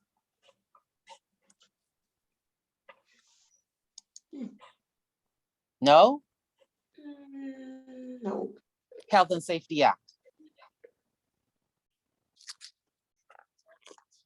is a requirement that if you have 20 or more employees, that you have a health and safety committee and you have measures in place to make sure that your place is safe. And so a lot of employers have ensured that the building itself meets the codes and they follow the requirements for all of the testing, making sure that access is available. So the number of contributory pensions in 2017, while the number of non-contributory pensions decreased, Contributory pension payments, retirement, invalidity, and survivors, increasing from 189 million to 203.1 million. And assistance pensions, as old age, invalidity, and survivors, increased from 15.1 million to 15.3 million. And in December 2017, a total of 39,498 persons were in receipt of monthly pensions. Okay, so NIB, when they get their money, what do they do with it? Investment income was 53.3%, 53.3 million compared to 52.4, not much, a marginal increase. In 2017, investment income was significantly impacted by the fund's proportionate share of losses of 14.4 million from its investment in associates. The price volatility in the local equities played a major factor, as a decline in share prices of Commonwealth Brewery from $13.23 to $9, and the Bank of the Bahamas from $1.77 to 95 cents, resulting in losses of 12.6 million and 4.9 million respectively. These losses were offset by gains of 4.7 million and 6.7 million from Commonwealth Bank and US equity portfolio share price increase. Any questions on that? Because this is how your funds are invested when you make your contribution to NIB. And because they're invested in the domestic market, then the volatility in the prices affects the income. Okay. Go ahead. NIB has a history of investing in things the government give directives on rather than what may be best for the people in the fund. That's my 5 cents. Yes, because they invested, like I said, in homes. Yeah, they use NIB funds to purchase things that are not really income generating. Let's put it that way. Agreed. But they fall under, those things will fall under other ministries. And then those ministries then have the responsibility of paying back NIB. Now, the question is whether they pay back. It's a different story.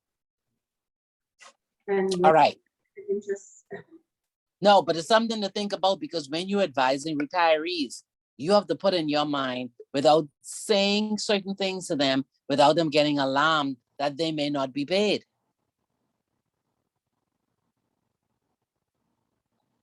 So the 60-year projection of the Bahamas' population and the National Insurance Fund finances, given the uncertainty in projecting such an extended period, the timing of certain events, and the rates that will apply are presented as ranges.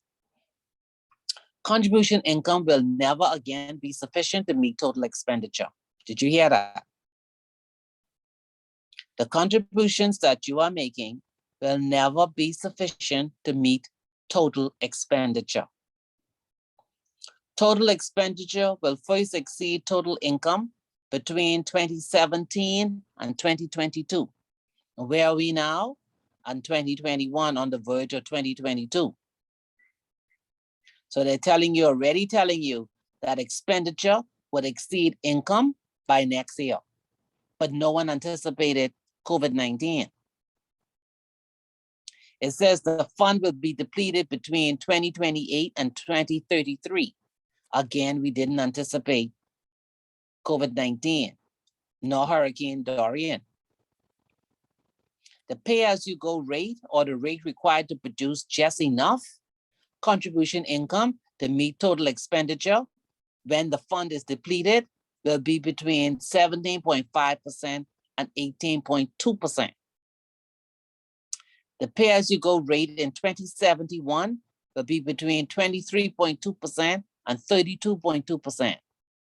The average long-term cost of benefits over the next 60 years, often referred as the general average premium, is between 17.5% and 23.1%.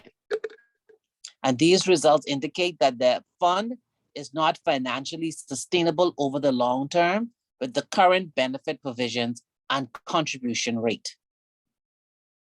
So that means that over time, the contribution rate will continue to climb.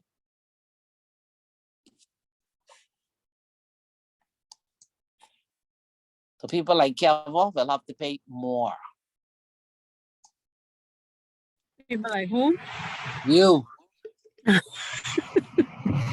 will have to pay more because you have another 20 years to work.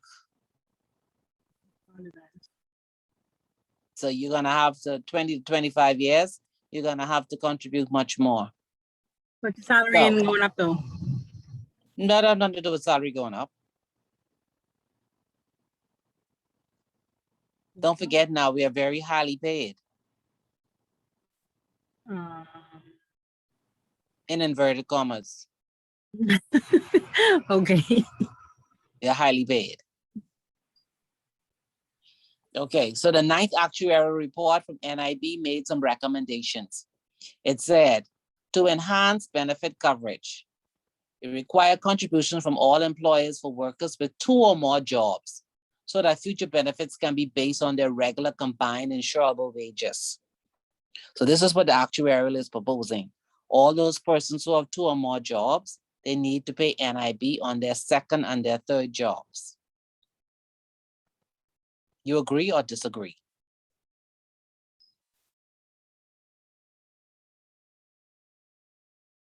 No or yes? No, because it doesn't incentivize you to have 2 or 3 jobs. If they're taking- That sounds as if people would stop working 2 and 3 jobs if they have to pay NIB. Devise a more simple and attractive means by which self-employed persons can contribute. And then it said to enhance benefit adequacy for unemployment benefit, remove the condition that defers its payment by the number of weeks of redundancy payments received. For survivors benefit, clarify and possibly revise the rules regarding eligibility of widow or widowers over age 40 who have no eligible children.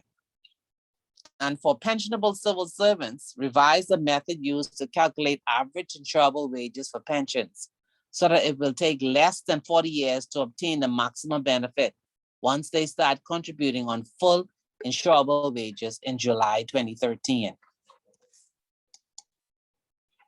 To enhance sustainability, they say for retirement benefit, consider increasing the normal pension age from 65 to 67. What do you think? Do you want to work longer? No, definitely not. Some people do work until the age of 70, you know. No, but like it depends on where I working, who I working for, if I'm working for someone else. Okay. Because some of these people that cost you drive the car straight to the building. For retirement benefit, consider revising pension calculations so that they are based on average career insurable wages instead of only average insurable wages in the best 5 years. Seek further ways to reduce medical care costs by directing patients to facilities that adequately provide the level of care needed. So let me ask you, how many of you have actually signed up for NHI?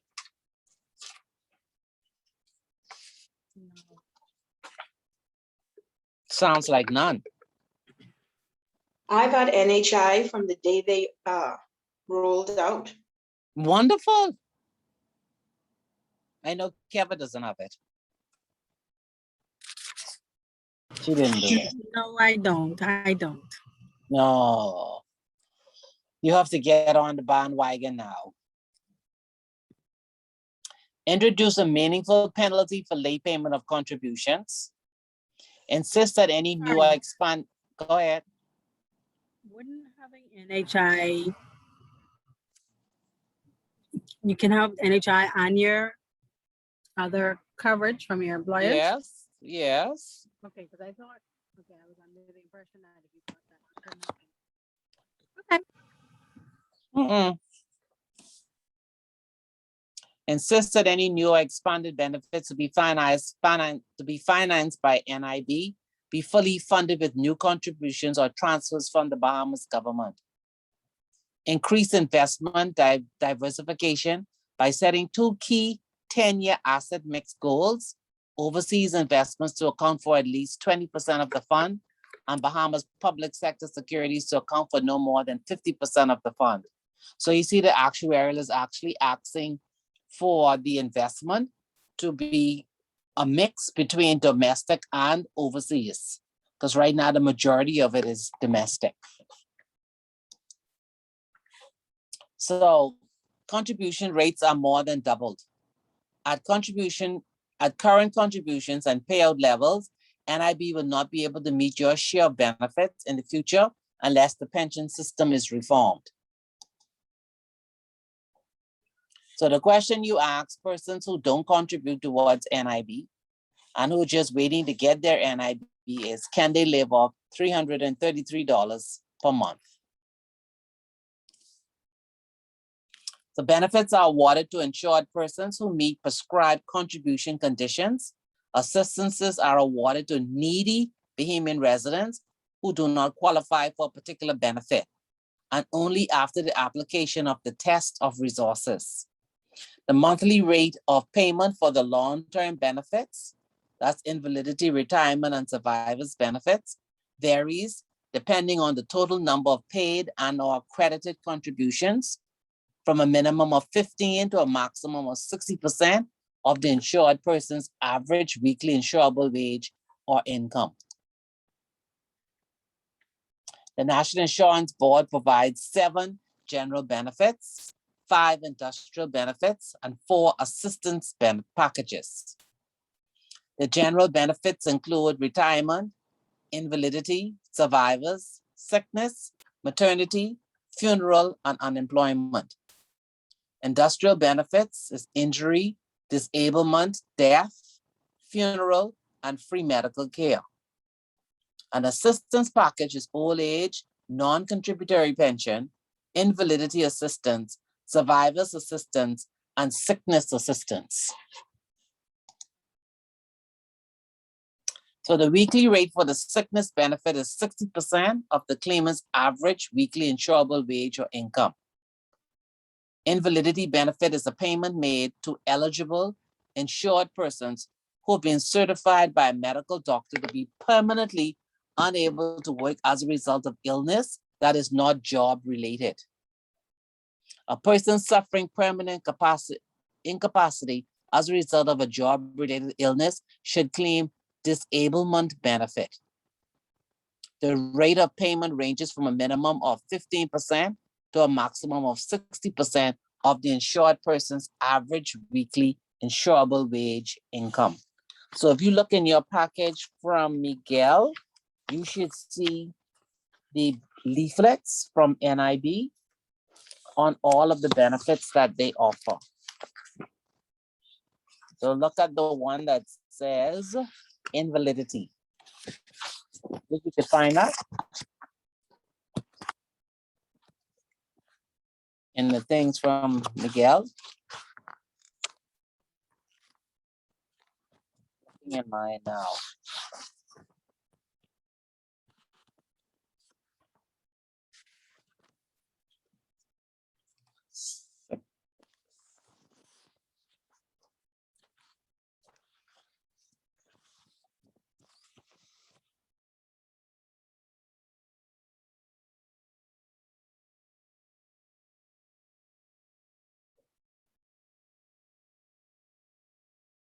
Now, if you're going to claim invalidity, the claim has to be sent to the NIB no later than 3 months after the diagnosis by your doctor.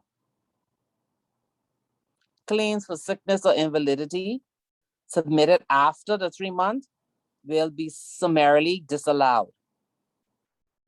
And then they will be forwarded to the Late Claims Committee for review.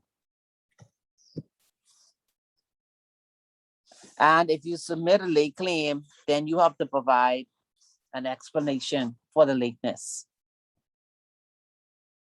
Invalidity benefit is paid as a monthly pension and all recipients of invalidity benefit are required to have their monthly payments sent to banks of their choice in the Bahamas.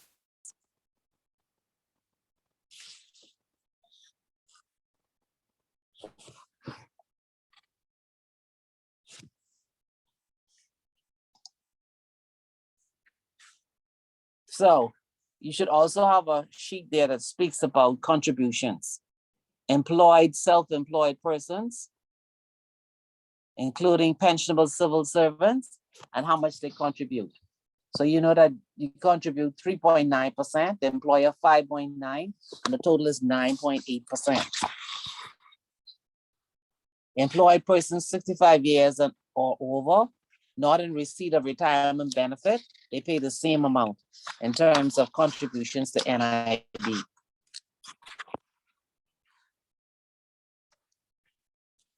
Persons employed earning less than 50% of the ceiling or age 65 or over, and they are in receipt of retirement benefit, employer pays 2%. Employee doesn't pay any contribution. Persons employed during the summer, the employer pays to 2%.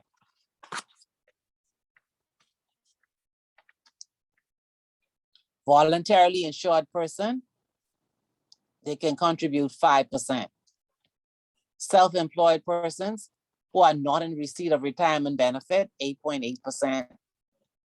And self-employed person earning less than 50% of the ceiling or is 65 and are in receipt of retirement benefit, their contribution is 2%.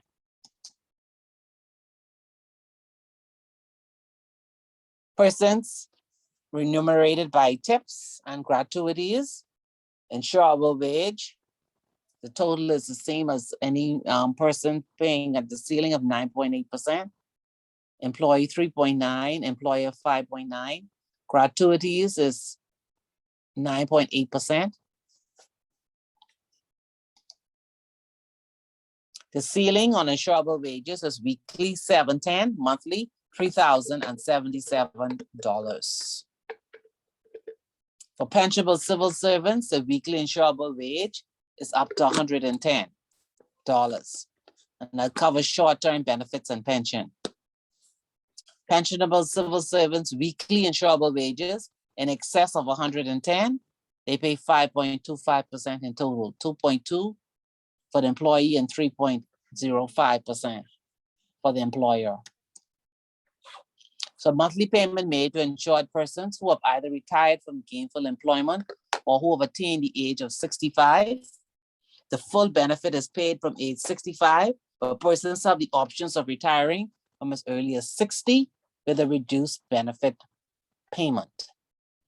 A claimant must have made at least 500 contributions into NIB since the program began in 1974.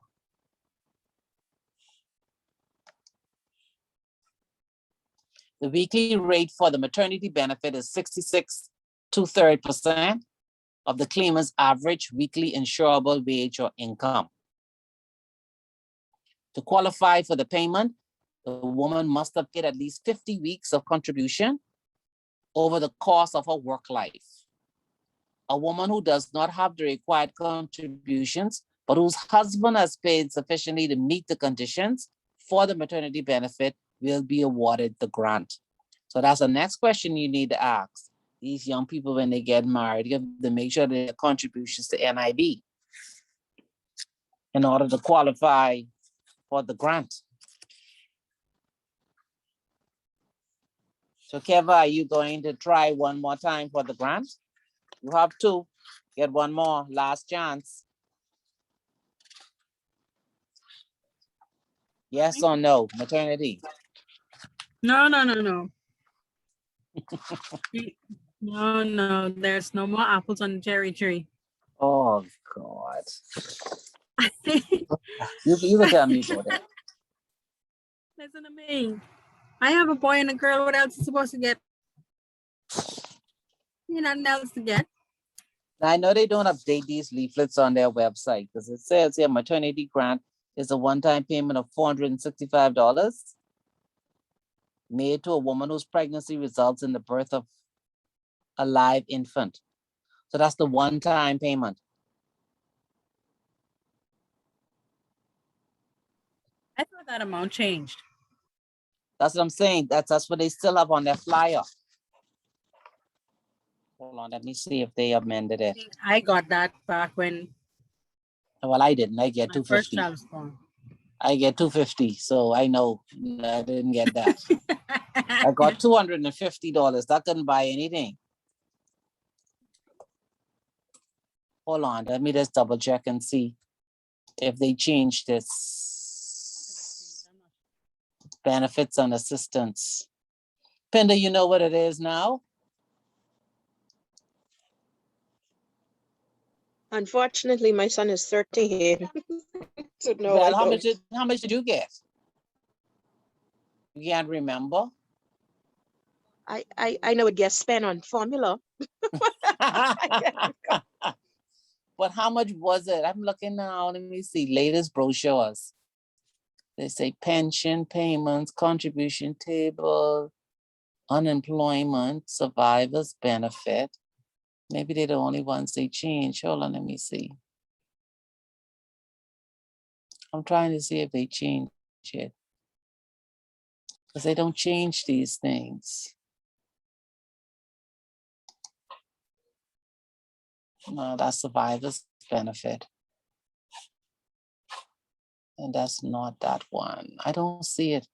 And it takes so long to find these things on this website. You see it went up from 465. Let me just ask. I'm not completely sure.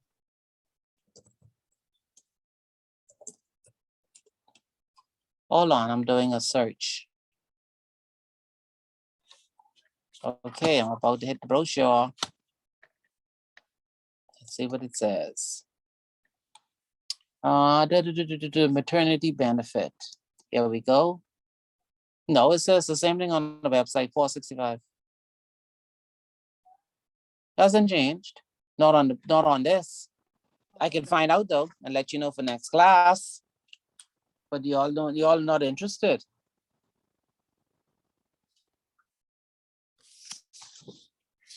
Okay, let's see. You need to get a younger crew, maybe. Huh? Class. You need to get a younger crew or young.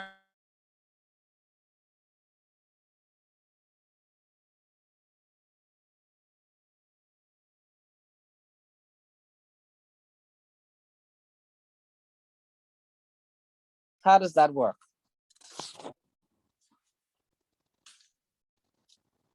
Survivor's benefit is paid monthly to the dependent survivors of a deceased insured person.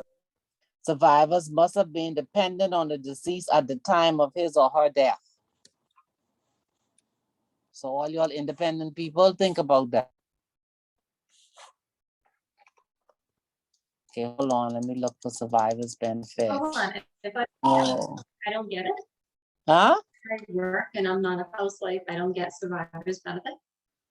No, it didn't say that. Oh. Survivor's benefit is payable when a deceased insured person has paid at least 150 contributions. Who qualifies? Survivor's benefit is paid to surviving dependents in the following priority order. 1, widow or widower. Dependent children under the age of 16. Unmarried orphans under the age of 16 and unmarried children who are not children of the deceased person, but who were dependent on him during his lifetime or his parents. I have a question in reference to the Go ahead. survivors benefits thing. Uh-huh. I see you said children under the age of what it is, 18?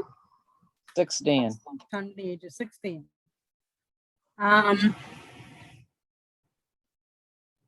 So a person who is divorced, just asking, they have, how you qualifying for this? not me.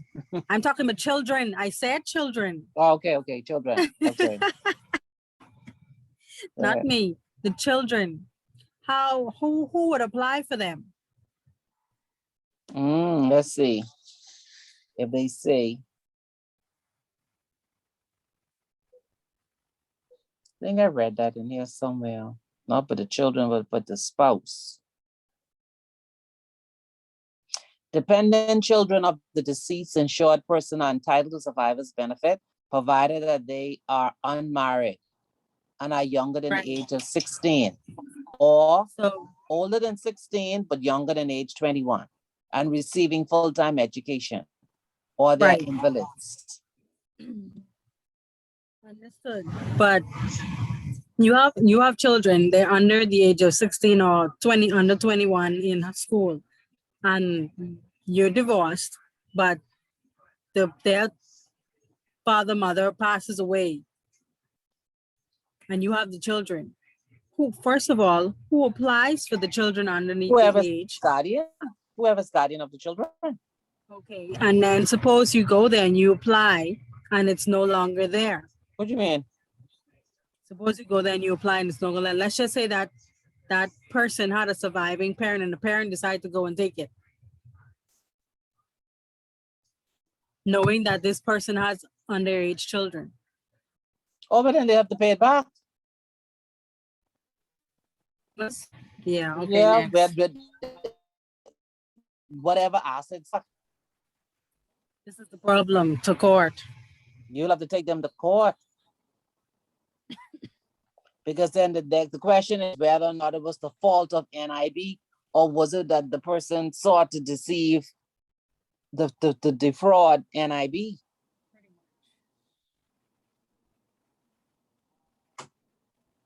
Okay, you can continue. Because they normally look at who is the one that they really look for is whether there's a widow. Because if there is one of those, then there's only a certain amount of the children that can actually qualify to receive benefits. But notice that the parents are all the way at the bottom. I can see why you asking that. I know why you asking that, but they're at the bottom. Listen to me, I hear you, but let's just say I know some situations. But I'll leave it like that. Don't forget that everything to do with NIB and contribution has a time limit. You have to apply within 3 months. I know things have a time limit, but I'm just asking because, as I said, I know some situations. No, well, they need to go to court. They need to go to court. First put in the late claims, and then you need to go to court because you need. Like the court thing is a waste of time over here. That is not true. What? Why would you say that? Especially if that parent has assets that you can go after. Why would you say that? I don't know. That's complicated. They make it a little bit too complicated. Who? More than yeah. Our court system make things a little bit more complicated than it really needs to be. Period. For something as simple as that? Or is the difficulty coming from lawyers not willing to take the case? I think that might be a part of it as well. What in the world you can become a lawyer for if you don't take the case? And well, that's true, and it's a very small matter, especially if the thing is that the first thing you see whether or not the case has any merit. So if I'm going after a parent, is the parent of any assets? Or what does the parent have that I can get so I can get the monies back? And if you take on the matter, the first thing would be to have a conversation with NIB. How did you pay out to the parent? And then they may say, well, no claimant came from anybody else. So, but then the question then comes is whether or not NIB did their due diligence. True. Based on the information in their system, were they being able to verify or be able to confirm that the deceased had children based on the information that's in their database? This is true. So how soon? I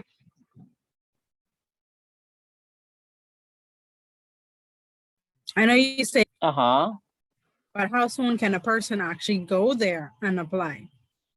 What you mean? Just 3 Okay. months. You say a 3-month period to get there. What I'm talking about is 3 somebody died months from the today date of the death. and you decide to go tomorrow. No, the and person died apply. today. You have 3 months to do it. 3 months from the date of death. All right. If you go beyond that, then of course you have to apply to the late committee. And then you have to provide an explanation as to why you are late. And you cannot say you did not know, because these things are online. Understood. Okay. You have to give a really good reason why you did not apply. Okay, funeral benefits. That's another one that you should know, since you're not interested in maternity. How can you get funeral benefits?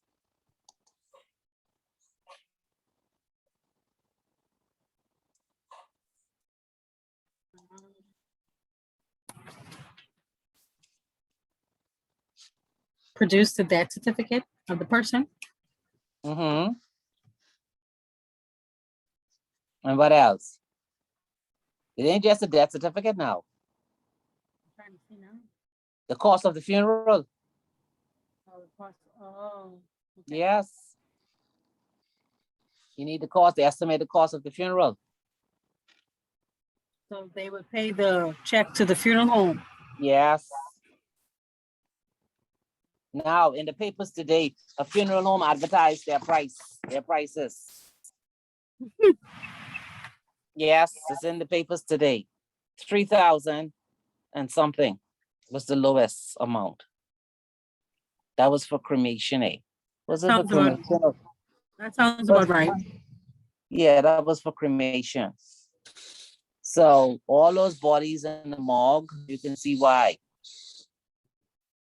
Because the one-time amount is 1,720. But that person must have made at least 50 contributions during their lifetime. And they have to be paid either by the deceased or by their spouse.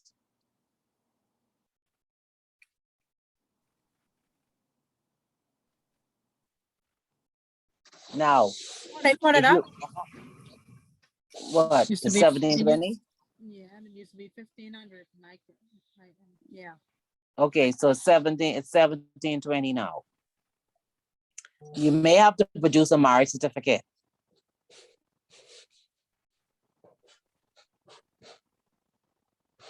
And you can't get death benefits if the person is presumed dead.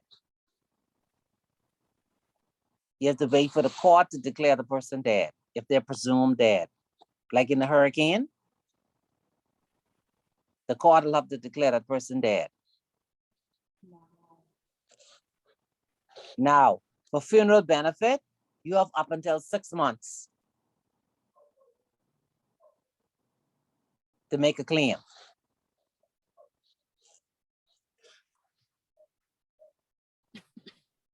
Now, if it's more than 6 months, then you can't claim. A delay in claiming could mean that you lose the benefit. So that's for funeral.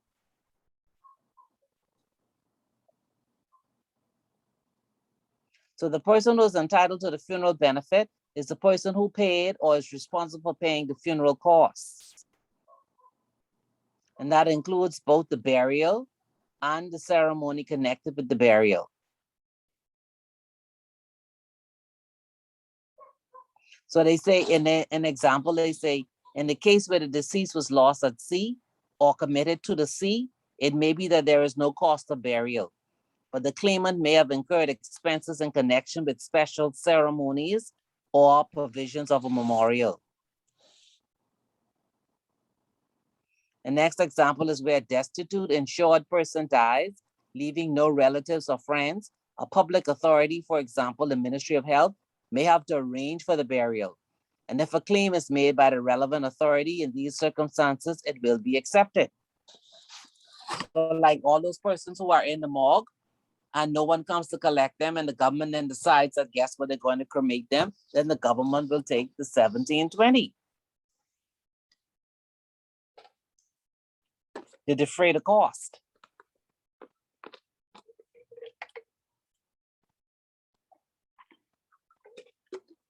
And going back to your point, Kevin, if the parent takes the funds, knowing that there are children and then you are late, remember now, there are penalties for offenses. So when you defraud the government.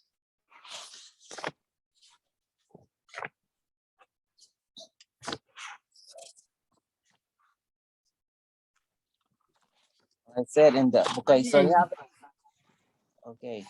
So another thing you may probably want to read upon is self-employed persons. A lot of self-employed persons do not pay NIB. And they don't realize it until they at the age of 60 or 65 and realize that they should have been contributing or they get sick. So they say, who are self-employed persons? A person who works for money but does not have a boss. And self-employed persons fall into three groups.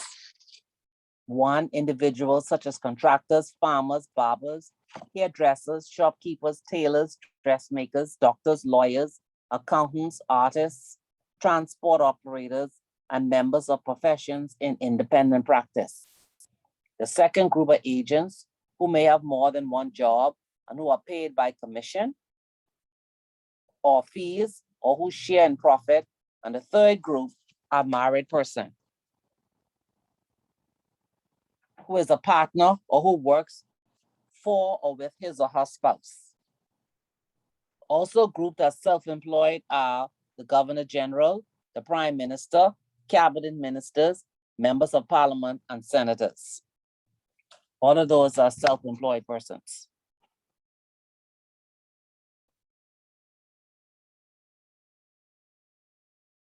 So all self-employed persons are required to pay contributions monthly at a rate of 8.8% of their average insurable income. And the payment of contributions entitle them to all NIB benefits with the exception of unemployment benefit.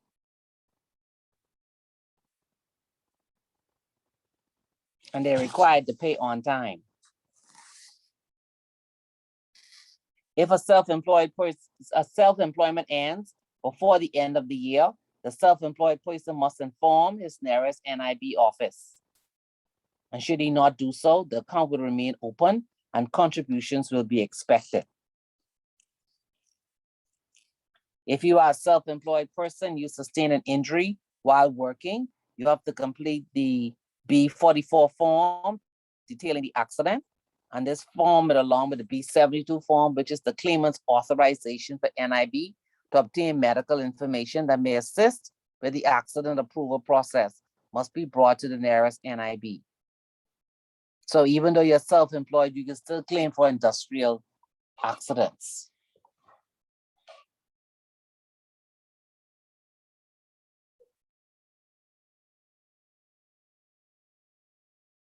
Hold on, I'm trying to find my thing on. Okay, so that was benefits there. So unemployment benefit is the payment made to eligible insured persons who are unemployed but actively looking for employment.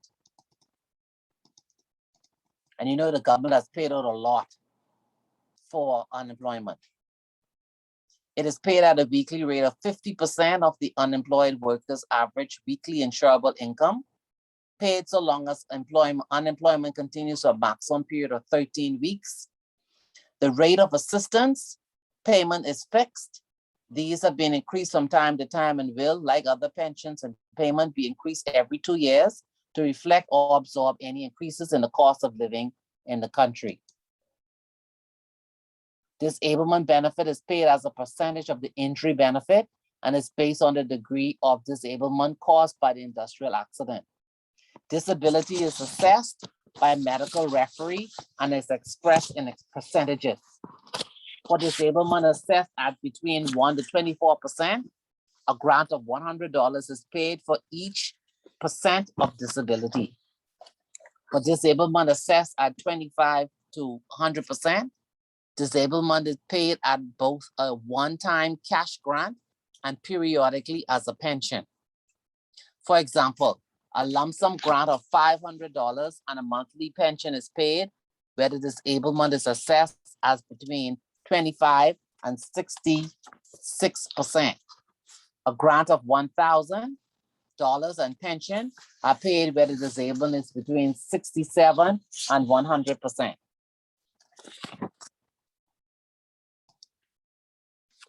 Industrial benefits branch, employed persons or all self-employed persons who suffer job-related injury or contract job-related diseases are eligible for injury benefit, disablement benefit, and or a grant, industrial benefit, industrial funeral benefit, and free medical care. Injury benefit is a weekly payment and is paid at a weekly rate of 66 2/3% of the worker's average income. So national insurance pays assistance to a person or to persons who are poor and who do not make sufficient contributions to qualify for a contributory pension. And this, along with other assistance package, were instituted to reduce poverty among the elderly, invalid, and widowed. Payments will only be payable in respect of persons who are ordinarily resident in the Bahamas. Persons must be able to satisfy a stringent test of resources, or what they call a means test. So where a person who is in receipt of assistance under the Act is desirous of leaving the Bahamas for a period in excess of 3 months, he shall advise the director in writing before leaving the Bahamas, and the director may, in exceptional circumstances, authorize the payments to a person who is absent in excess of 3 months. So you do have a lot of foreigners who are receiving NIB contribution payment benefits. And they would visit the Bahamas every 3 months. And they would come to do their verification.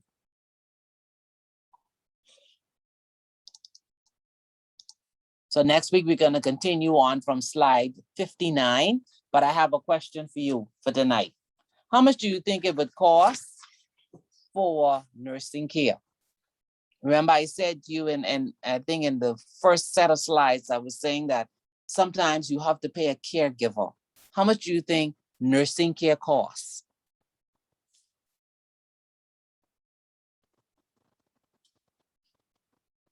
Because that's something that you need to consider when you're advising persons who are going to retire. What do you think is the cost for nursing care?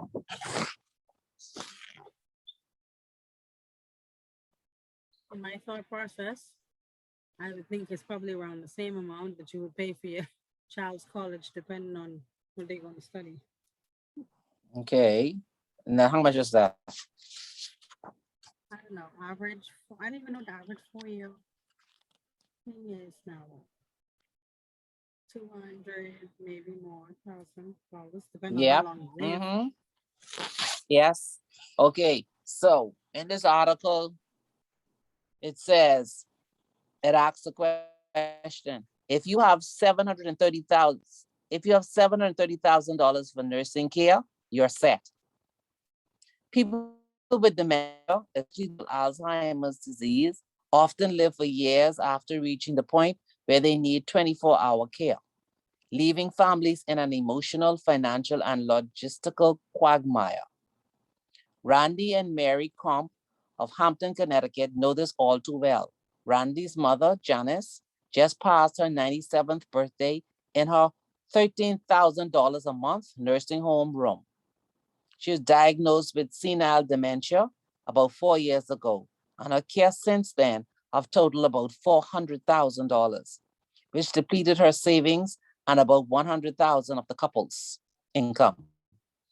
You feel like you're responsible because they raised you, So you owe it to them to take care of them, says Randy Crump, an obstetrician and gynecologist. But you have to pay for the foreseeable future. So those are among the many challenges the Crump family and elderly patient with dementia. And one key to dealing with the often mind-boggling rule and cost, experts say, is planning. They advise families to start thinking about how to get and pay for 24-hour care as soon as a loved one is diagnosed with dementia. We've heard horror stories from the field from people who didn't plan ahead. Long-term care insurance can ease the cost burden, but experts say this type of insurance often doesn't cover what patients need. Mary Crump spent nearly 8 months gathering the paperwork for her mother-in-law's Medicaid application. The document filled 2 large boxes. The bank costs for making check copies totaled about $200 alone. And then she was finally approved about a month later. But all of the savings for the lady was gone. So that's something that you need to think about also when you're advising people. What if they actually have to go in a nursing home? How much is it going to cost? Because there's first the care of just having one person coming in, and then you move to 2, and then you move to 3. So that's another cost you have to think about. And you're right, Kevin. Do you actually pay for your child to go to university who doesn't have a scholarship and spend all of that money? And then after 8 to 10 years later, you have dementia. Who's going to pay that bill? So that's something else that you have to think about. So I give you a plenty food for thought tonight, right? You all have a lot to think about. Yep. In terms of coaching persons at different stages in their life and trying to see what's the best way to help them plan financially for different stages in their life and things that they need to consider. So we'll continue on slide 59 this week, Thursday, and then we'll move into some other areas at the same time. Okay? Okay. When is our Hmm? when is our last session? Our last session is after next week, one more. So we have 2 classes left.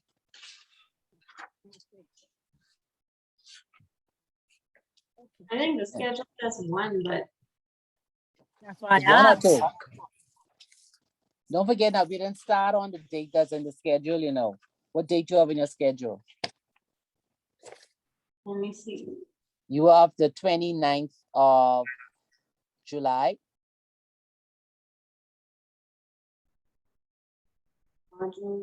Yeah, 29th of July. No, but we started on the 5th. We missed the 29th. Yeah, we didn't do the 29th. Ah, okay. Yeah. I think, who you at? Yeah, we started on the 5th. Okay.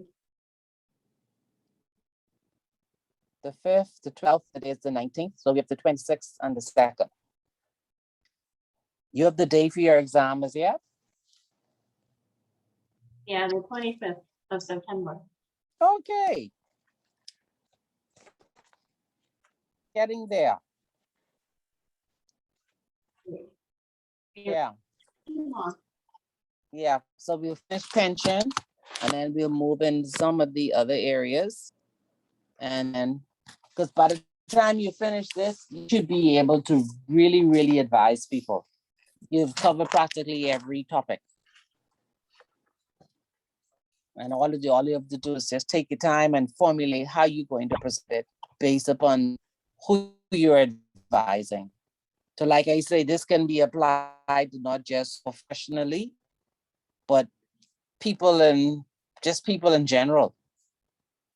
You can actually, when you finish, just do presentations to people like newlyweds or retirees